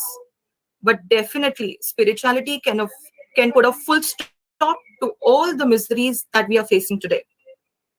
Workplace without spirituality is like food without salt and building without foundation. Therefore, it is important and inevitable to add spirituality at workplace. This is the literature review. Several books and websites were identified and selected for the study. Moving on to the next part, that is research objectives. The first one was to learn workplace spirituality lessons for efficient and effective human resource management from COVID pandemic by studying the insights from Ramayana and Bhagavad Gita. The second one, to understand the inevitability of incorporating spirituality at workplace. The next is to explore the leadership method stated and exhibited by the Lord himself in Ramayana and Bhagavad Gita, and to come up with the suggestions for the methods of incorporating spirituality in the organizations. I talk about the hypothesis. The null hypothesis is there is no significant positive relationship between spirituality at workplace and crisis management. And the alternate one is there is significant positive relationship between spirituality at workplace and crisis management. Research methodology, the study purely depends on the secondary data, which was collected from the spiritual books like Ramayana, Bhagavad Gita, Universal Message of the Bhagavad Gita, and websites, lectures heard during Gnan Yagna. Now I talk about data presentation and data analysis. The first one is Ramayana and Bhagavad Gita on importance of quality to overcome problems and attain success. So I will be first talking about Ramayana. There is this beautiful shloka which says, fought to be won was Lanka. What was to be covered on feet was the ocean. Opponent was the son of Pulatse Rishi. The supporter in the battlefield was Vanarsena. Even then, one Sri Ram demolished whole Rakshas Kul, because great deeds abide in one's composition and not the instruments. Success comes because of sattva, because of quality, and does not depend on the number of instruments one have. Talking about Bhagavad Gita, Duryodhana had a huge army, equipments, instruments, everything in huge quantity. But when we talk about Pandava's army, less in number, equipment and instruments less in number, when you compare it with Duryodhana, the Pandavas had sattva, divinity, spiritualism. And therefore, Lord Shri Krishna was with them, which enabled them to fight with motivation, inspiration, great leadership, to the extent that they won the battle. So here, the quality, importance of quality is focused upon. The second one is, just a second.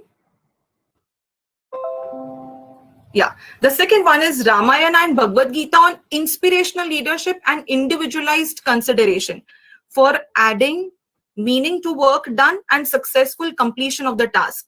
So here, two very important aspects are taken into consideration from Ramayana and Bhagavad Gita. One is inspirational leadership and the other one is individualized consideration. So first I talk about Ramayana. During the process of building Ram Setu, there was a tiny little squirrel that was also putting efforts. Lord Sri Rama noticed this, acknowledging this, the tiny creature's dedication and commitment, cuddled its back, and hence, ever since, squirrels carry white stripes as the finger signs of Lord Sri Rama. Here we can see inspirational leadership and also the individualized consideration. When we talk about Bhagavad Gita, Lord Shri Krishna keeps inspiring Arjuna through his motivating words. When we read Bhagavad Gita, we come across, Lord Shri Krishna calling Arjuna as Anagha, sinless, Parantapa, conqueror of enemies. Such inspirational words, such individualized consideration will 100% make sure that people perform at their highest level, even during the time of crisis. So inspirational leadership, one, and the other one is individualized consideration, surely will add meaning to the work done and successful completion of the task. The findings, this is this shloka from Bhagavad Gita, chapter 11, verse 33. Very two important, aspects are covered in this shloka. Lord Shri Krishna says to Arjuna, Nimitta matram bhava savyasachi.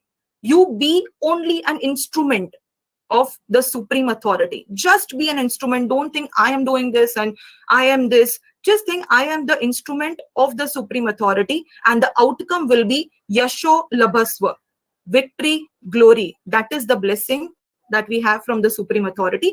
And the image shows the same thing. Bharatji did administration as Nimitta of Lord Sri Rama.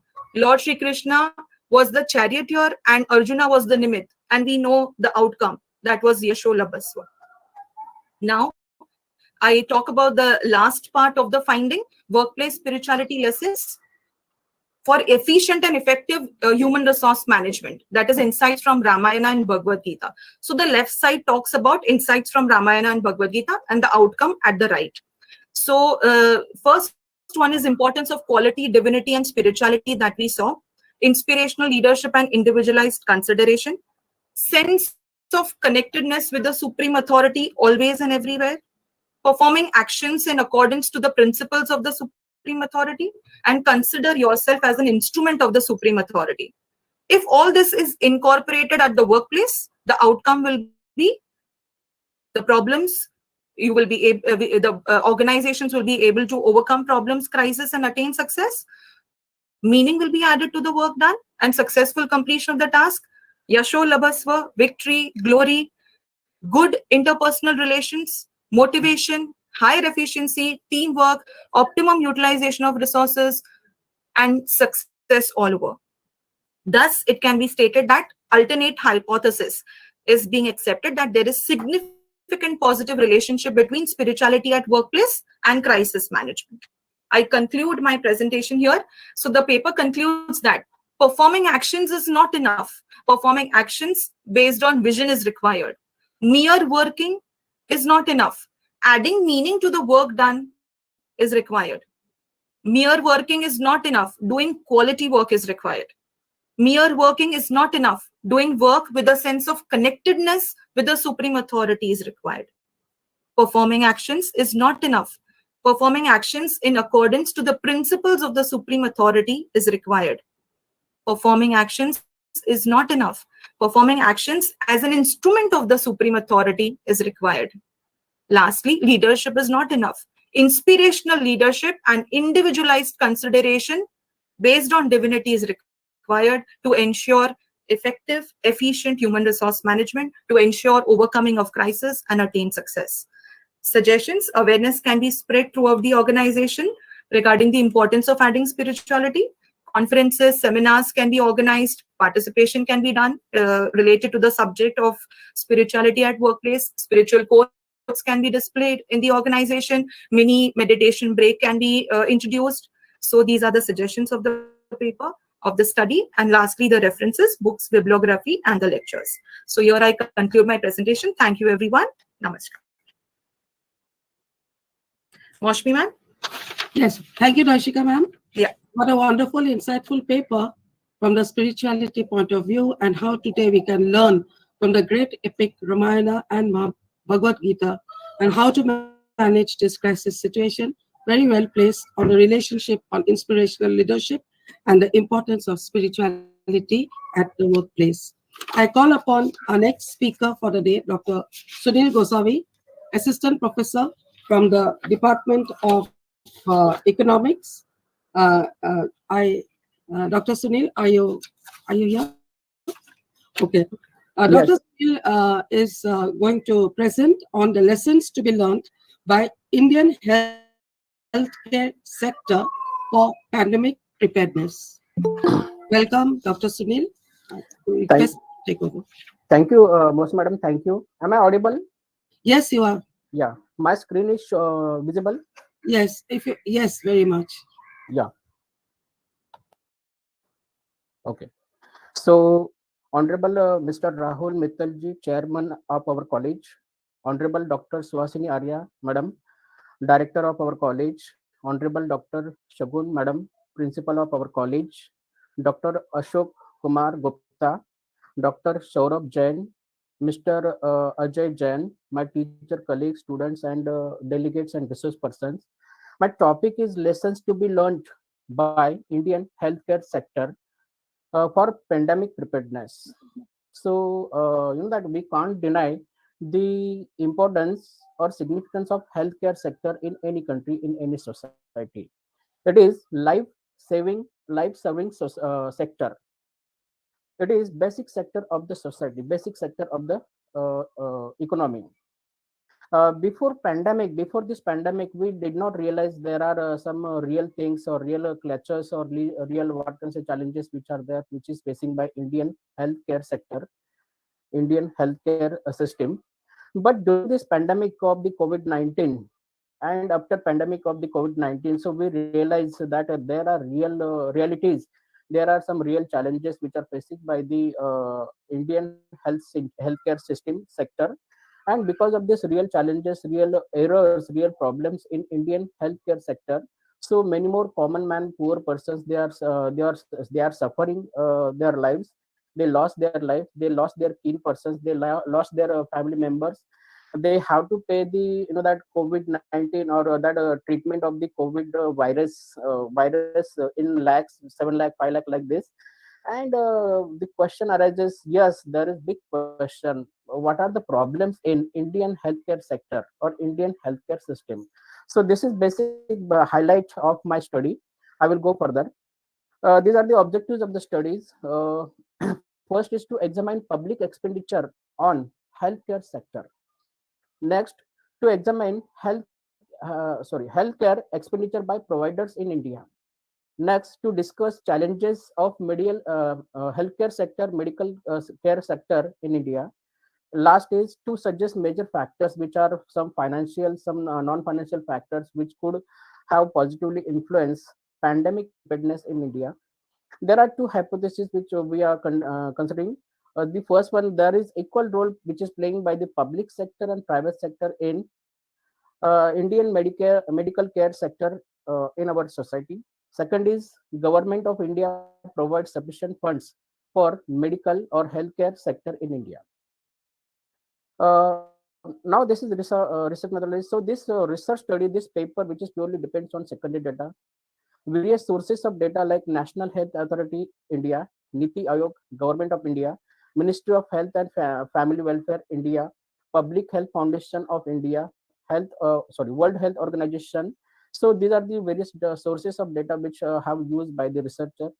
A researcher also referred the research articles like the e-journals, reference books, research article, etc., and newspapers. Okay, so this is the first factor.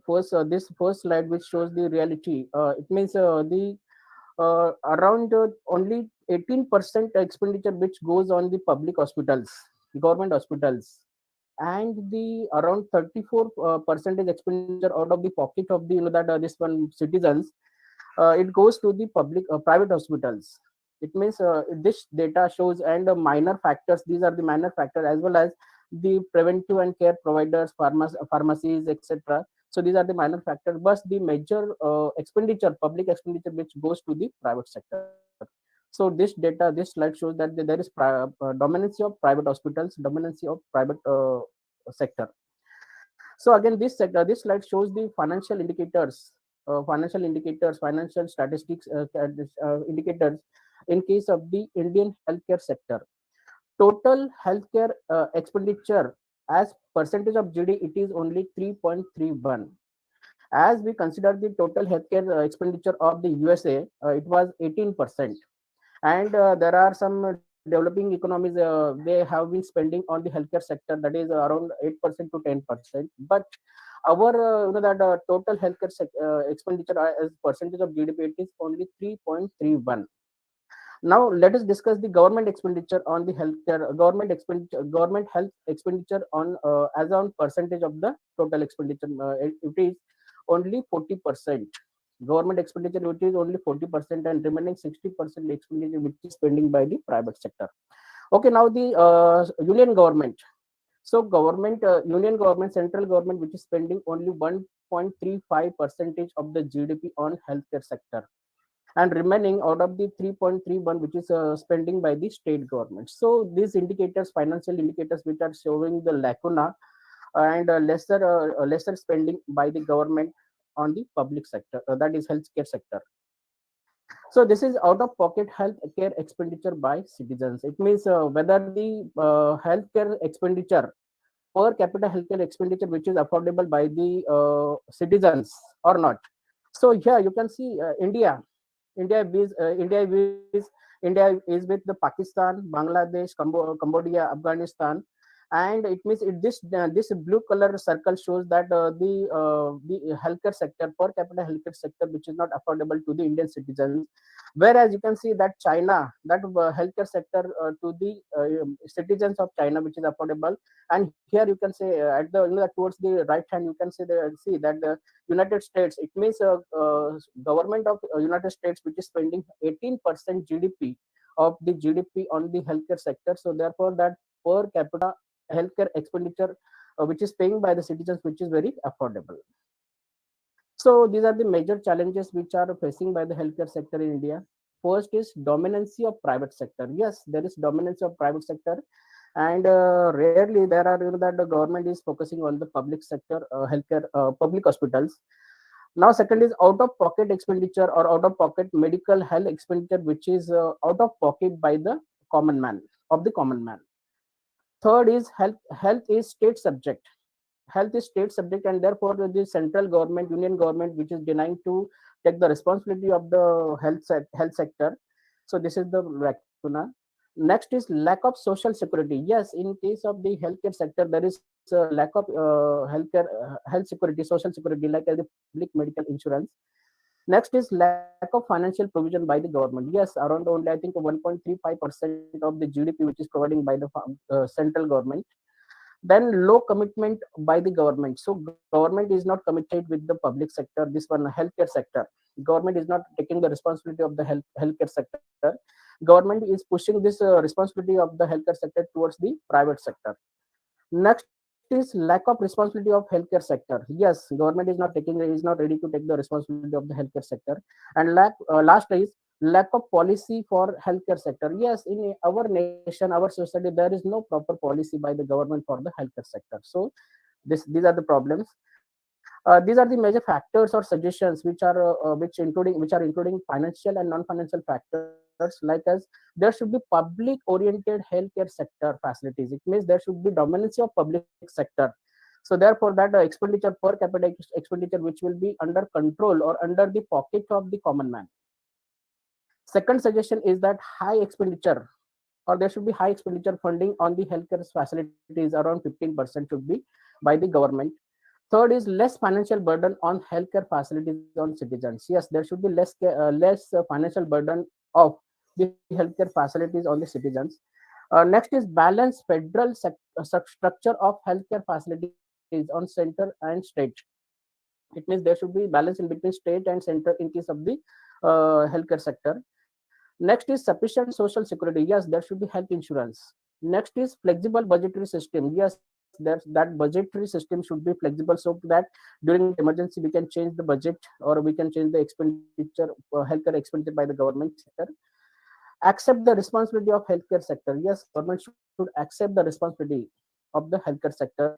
Second last is quality of the existing public healthcare facilities should be improved. Yes, there are so many complaints by the people that there is no quality of the healthcare health facilities in public hospitals. And last is affordable changes for health services and medicines. Yes, there should be changes in health services and medicines, but they should be affordable for the common man. These are the suggestions, and I think there is need to restructure the policy. There is need to there is need to spend much more by the government sector on the healthcare sector. Government should take this sector as a serious sector, and should bring the various policies, should bring the various changes, so that this healthcare sector will be prepared for the pandemic preparedness. Thank you very much. Thank you, Dr. Sunil Gosavi. A very nice presentation on public expenditure on healthcare challenges in the medical care sector and the role played by the public and the private sector. Thank you very much. Thank you, ma'am. Thank you. I call upon our next speaker, presenter, Ms. Reena S. Kumar, Assistant Professor, Law, Sister Nivedita University, Kolkata. Her topic is COVID lessons, significant legal changes in the diverse sector. I request. Thank you so much, ma'am. Rina, I request you to do your presentation from your end. Yes, ma'am, I'll do that. And first of all, a warm good afternoon to everyone who's present on the virtual platform. And I'm really thankful to KG Mittal College for organizing, as well as Research Foundation of India for organizing this international conference on a very apt topic, which we say that is lessons to be learned from COVID pandemic, significance of incorporation, inevitable changes in diverse sectors. Really thankful to all of you for organizing this international conference. Just 2 minutes, ma'am. I'll just be, because I think the earlier presenter has not, I think I'm not able to present, ma'am. Because the earlier presenter has not. Dr. Sunil sir, requesting you to stop your presentation, please. Sunil sir.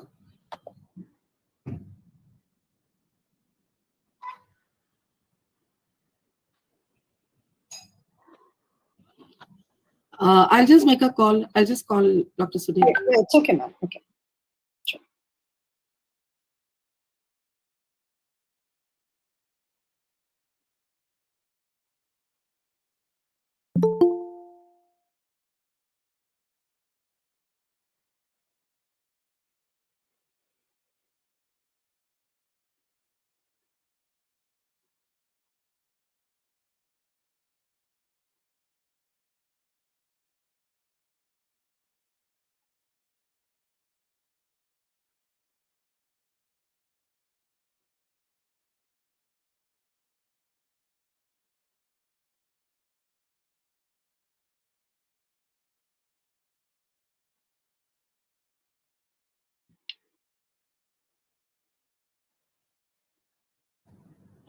Madam, I'm trying to reach him.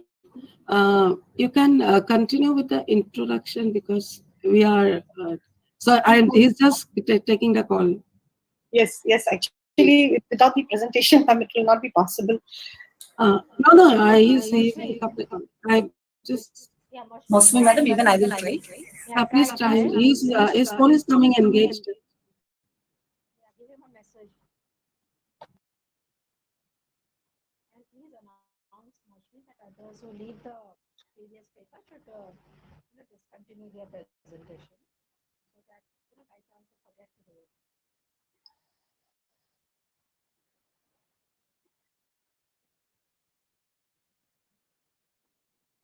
Have you texted him? You could talk to him, Nimi. It's coming engaged.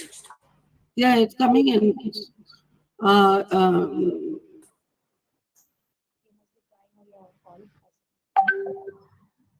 Paste.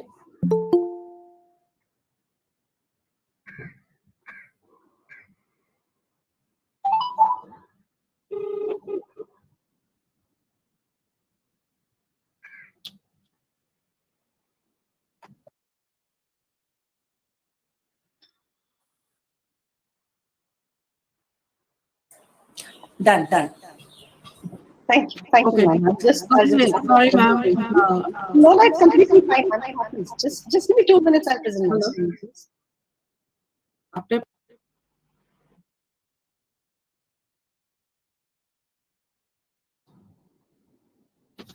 Is my screen visible, ma'am? Yes, ma'am. Yes. Am I audible completely? Because I think there was an echo or something, or is it fine, ma'am?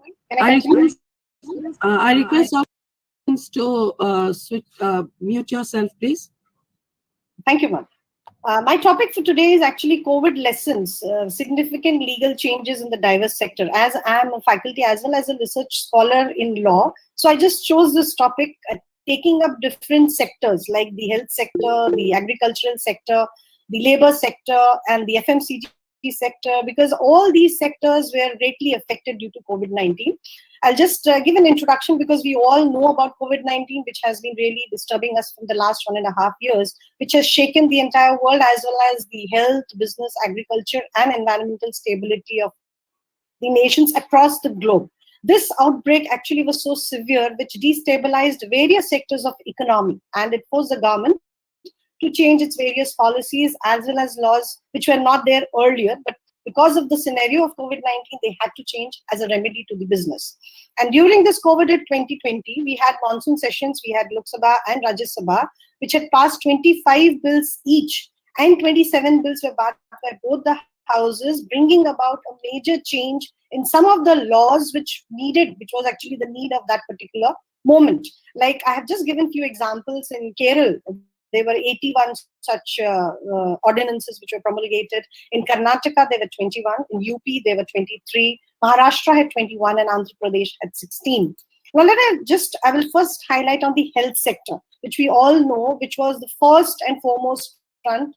We had our frontline workers working 24/7. This was the sector which felt the strongest jolt, because this was not receiving any proper response. The private hospitals were refusing the COVID patients without any proper reports. So there was very much of concern for, and they were charging heavily. For example, if an injection costed around about 250 rupees, it was charged some 1250 to 2000 rupees, which was really not possible for a common man to pay. And it obviously became possible that commercial private players were just doing as per their whims. So naturally, because there was no such legal framework and there were no such, to ensure that obligations were felt by everyone.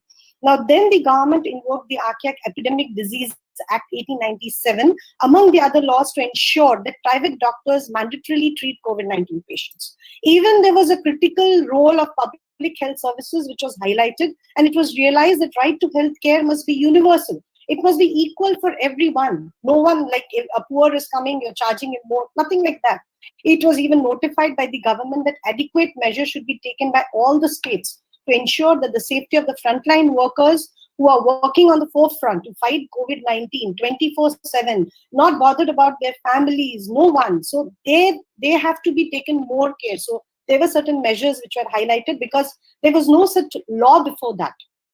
Then the government also made changes to the medical equipment legislations, because we all know that there was a stage wherein oxygen supplies, beds, and even medicines were not available to the patients. For that reason, there was a new statutory legislation for medical devices which was brought about, and this was classified as drugs under the Drugs and Cosmetics Act.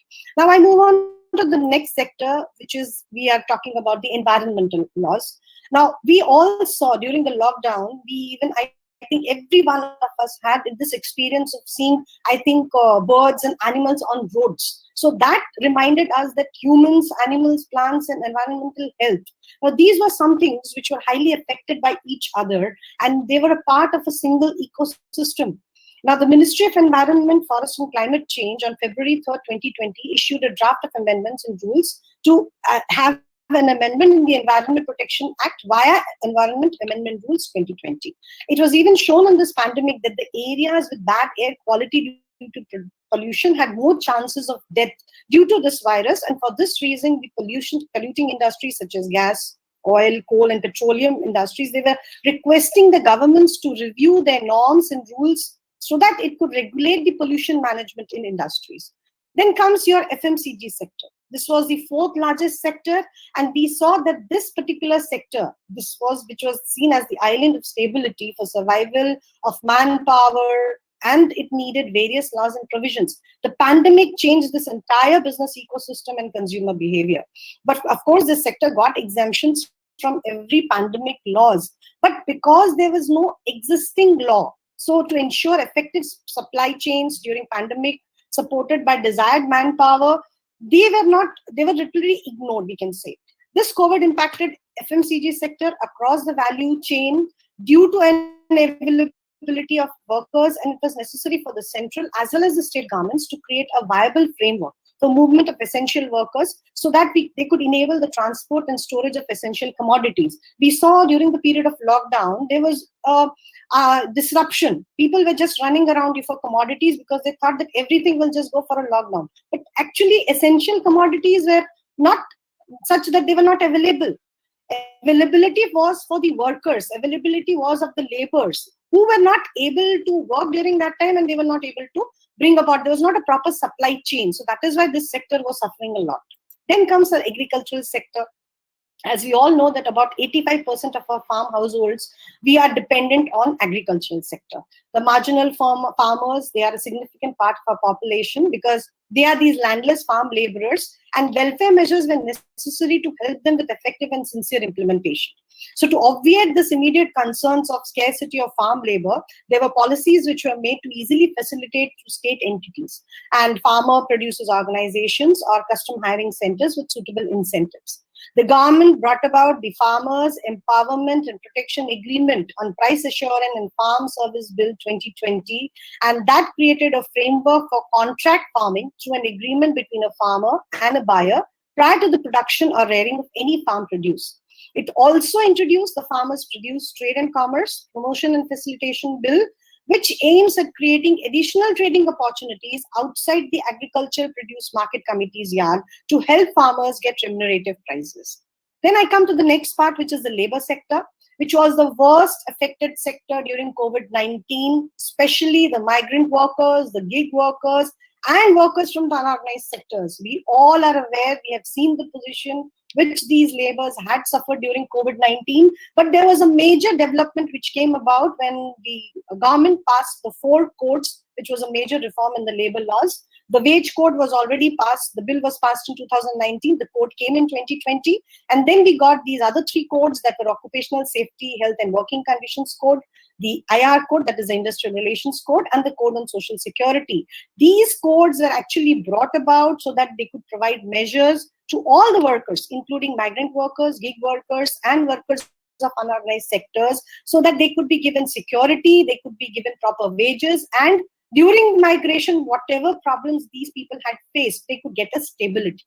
My concluding remarks, I should say, or my suggestions, as I say, that every state, we all know that we have, whenever we have something coming up like this COVID, this pandemic has given us a lot to learn. We can also say that it has given us challenges, and from these challenges, we have got opportunities also. But now from these, what lessons have to be learned are that every state, sector-wise, must include provisions for countering unforeseen sudden disasters. Then they must have the flexibility to assimilate such changes in a short time. They must have exemption provisions in the event of such disasters, so that if we are facing a situation, we have an alternative or we can exempt them from such situation. Process the statement of proposals or SOP for such changes, and they must be short and not time consuming. And the change provisions should be such that they should not contravene with the basic fundamental and human rights. And last but not the least, I will always say that whatever we have learned from COVID-19, we had the advantages, we had the disadvantages, we learned a lot also. And of course, what we are doing on virtual platform also is a boon of COVID-19. Thank you so much. Thank you, Rida S. Kumar, madam, for focusing on the labor and migrant issues and the challenges and opportunities that we can learn from this situation. Thank you, ma'am. I call upon Ms. Nimi Menon for her presentation. She is from faculty from Srimati KG Mittal College, Business Law. And her topic is on respecting human rights and rule of law. Welcome, Nimi madam. Thank you so much, Mosmi madam. Good afternoon, each and everyone. Myself, Nimi Menon, Assistant Professor from Department of Business Law from Srimati KG Mittal College of Arts and Commerce, would like to present before you my topic on COVID-19 and how it is affecting our human rights and rule of law in the country and all over the world. Right? So first, in the introductory part, I would like to start with the scope of human rights. See, human rights, as we know, human rights, it's encompassing, right? It has so many features, like it's indivisible, it is injury dependent, encompassing, and it can be classified into so many types of rights: civil rights, political rights, social rights, human rights, economic rights. All this comes under the ambit of human rights. And we can say there is an inseparable association or link between right to health and other human rights, which is evident in almost all the international treaties. Basically, we can say right to health is one of the prominent human right, which is recognized all over the world. In whichever state or government you take, this is a very basic fact that right to health is a basic fundamental right or human right. Now the question comes is, see, this COVID pandemic has affected our personal freedoms to a great extent, but that is again inevitable, unavoidable. We can't run away from that. So government was forced to impose restrictions on our personal freedom for the sake of public good, right? For the general public, many restrictions were imposed on our personal freedoms. For example, right of movement, right? We were supposed to be in quarantine, lockdown, then again our right to education, then again we can say our right to earn our livelihood, right to work. All these fundamental human rights were violated, or we can say restrictions were put by the state, whatever respective state is. So there are restrictions on individual liberty, and there comes the scope of international treaties. There are many fundamental international treaties for protecting human rights. First, we can say the Universal Declaration of Human Rights, UDHR 1948. That is one of the most important fundamental document which protects human rights. Another one, there is ICCPR. Then again, there is International Covenant on Economic, Social and Cultural Rights. All these are passed by United Nations General Assembly in the 1940s and 1970s, and which plays a very major role in protecting our human rights. So the objectives of this paper is to study the impact of the pandemic on various aspects of human rights. I told you, see, almost all the sectors have been affected, and to analyze the effects of various human rights violations on the rule of law in consistence with international human rights principles. Now, this concept of rule of law, it is very important when we come to law. What is this rule of law? It is supremacy. Law is supreme. Equality before law, accountability to law, and fairness in the application of law. All these various aspects have been significantly and to a certain extent negatively impacted by the COVID-19 pandemic. Though I could say it is inevitable, I told you, it is unavoidable, helplessness it is, but it is a very undisputable fact that it has been affected.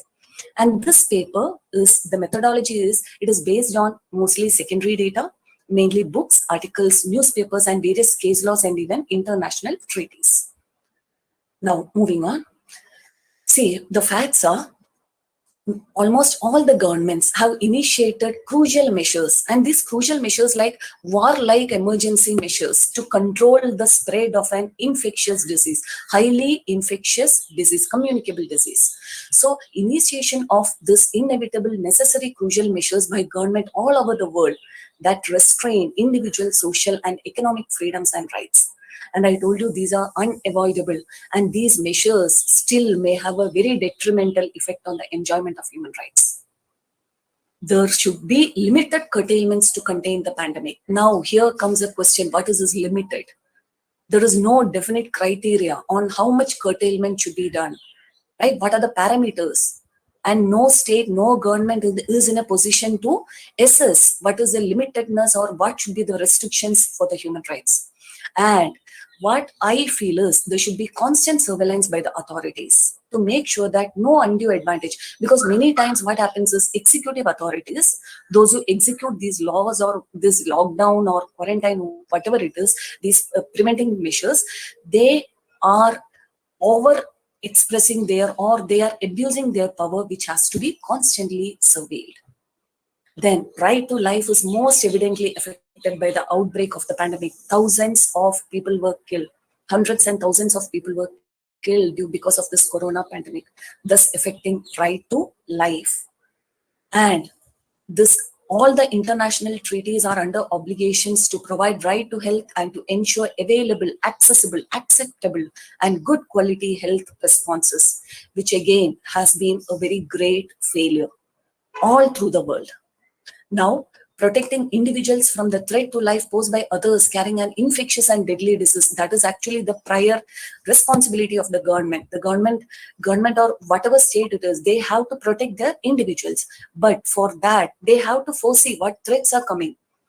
And this has a long-lasting and sweeping effects. So this balance has to be maintained. How this balance has to be maintained? Individual and collective interests to protect the human rights of individuals, but along with that, for the collective interest. So my recommendations is that more human rights-based policies should be there. Yes. Sorry to interrupt you. If you can move your slide. Yes, yes. Now it's visible. I'm sorry. Recommendation. Okay, so Ma'am, it is not moving. Okay. Oh, I'm sorry. I'm sorry. I That did not recommendation realize. slide, it is only one slide is just showing. Oh, It's I'm not sorry. moving. I'm sorry. Please click on it. Thank you. Yeah, this was the introduction. This was objectives, acts, and recommendations. Yeah. Okay. So the need of the hour is human rights-based policies to strengthen public health. Policies should always be adopted with human rights in mind. More laws should be adopted, and these laws should be proportionate, whatever it is necessary, and non-discriminatory towards society's most vulnerable members.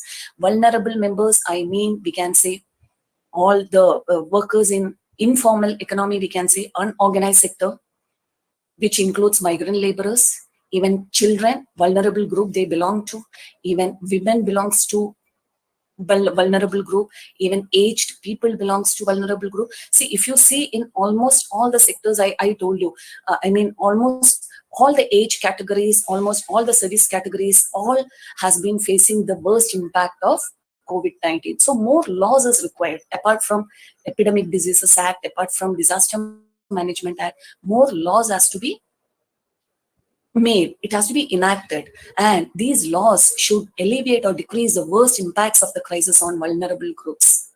And there should be a long-term strategy for the management of the pandemic. We know it is going to stay with us. It is not that easy that. So long-term strategy has to be planned that does not rely on the continued restriction or suspension of fundamental freedoms. This fundamental freedoms cannot be suspended for a long period of time. Slowly, relaxations are coming, but when relaxations are coming again, the gravity of the cases are increasing. So that balance, it's very difficult to attain that balance, but some mechanism has to be framed to strive a balance between these. So necessity to uphold the right to life and health for the preservation of normal life in a democratic society. So right to life, which is given in Article 21 of our Indian Constitution, along with right to health, that is very much required for a democratic society. So I would like to conclude that, see, it is an indisputable and an unfortunate truth that pandemic have already culminated the world, which was familiar to us. Now we are in a new normal. Hopefully, we can pray that a new world will come where all human rights have its proper place and relevance. Everything is in proper place, I mean all the human rights.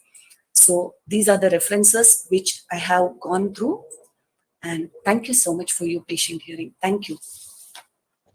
Thank you, Nimi Madam.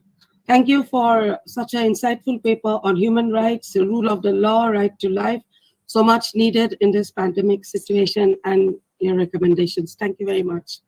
I call upon our next presenter, Mrs. Afroz Adil. Mrs. Afroz Adil. Yes, ma'am. Good afternoon, ma'am. Nimi Madam, can you stop your presentation, please? Yes. I'm really sorry. Mrs. Afroz Adil, lecturer of and Interior Design Department, Government Women's Polytechnic College from Indore. Welcome, Mrs. Adil. I request you to take over. I also request all 5 to 6 minutes. I'm sorry. Thank you, Mosmi ma'am. Present here. I would start my presentation.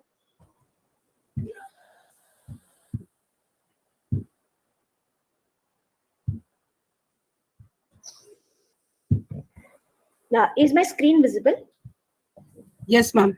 Okay, thank you. Since the topic is lessons to be learned from COVID, so in our field, that is architecture and interior, there are also changes coming up. Like nowadays, people are opting for vertical landscapings. So my topic is trending vertical landscaping in the balconies. The contents of my paper will be definition of vertical landscaping, its benefits, what types of vertical gardens are available, what are the growing mediums we require for the vertical landscaping, irrigation techniques, what plants can be selected for that, how do we construct a vertical garden, and what type of lighting should be done in the vertical garden. So while defining it, what exactly is a vertical garden? Vertical garden means lack of space, horizontal space is giving birth to vertical gardens where the plants are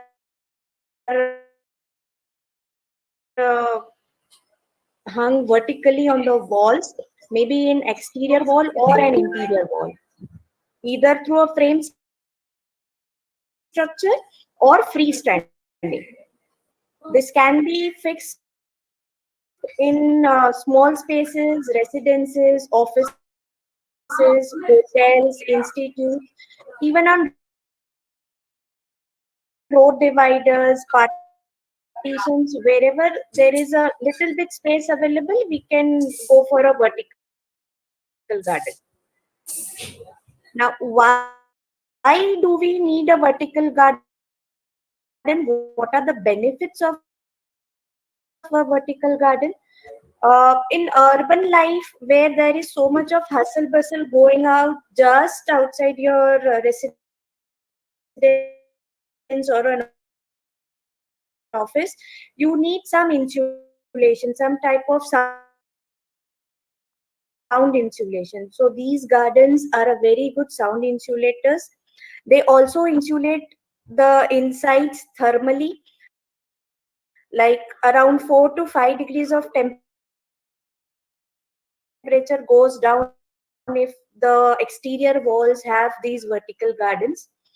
They also absorb volatile organic compounds which are emitted by paints or adhesives. So these plants absorb those compounds. They are energy they also reduce the consumption of energy, as we need less of air coolers, less of fans and air conditioners. They purify the air, they absorb the air pollution and they purify air. These vertical gardens use less of water, so indirectly we conserve water also. They are beautiful, so they beautify the whole area. Aesthetic value they have, and they also reduce stress and they stimulate good mental health. So these are the basic benefits we get from a vertical garden. Now, types of vertical garden. Basically, there are two types of vertical garden. First is a green facade. In green facade, the plants are grown on the ground, or the pots are kept on the ground and then they are grown vertically with the help of a frame structure, like it is shown in the image. And the second is living green wall. Here, pots or modules are kept vertically on the wall. They are fixed on the wall through a frame structure, and on that pots or in that mats, plants are grown. So here there is no relationship with the ground. It's all on the vertical surface. Again, the living living wall can be divided into two parts. One is modular green wall. Modular green wall has small plastic pots and plants are potted in them. And the second is vegetated mat wall. In vegetated mat wall, we have synthetic fabric layer pockets, and sand or soil is filled in these pockets, and then the plants are potted in these pockets. So if we are going for vegetated mat wall, the wall needs to be properly properly waterproofed. Otherwise, there will be seepage happening in the building. Now, for growing mediums, we cannot use soil what we use in our horizontal gardens, because soil is very heavy, and when we water it, it becomes heavier. So we need some other medium in which these plants can grow.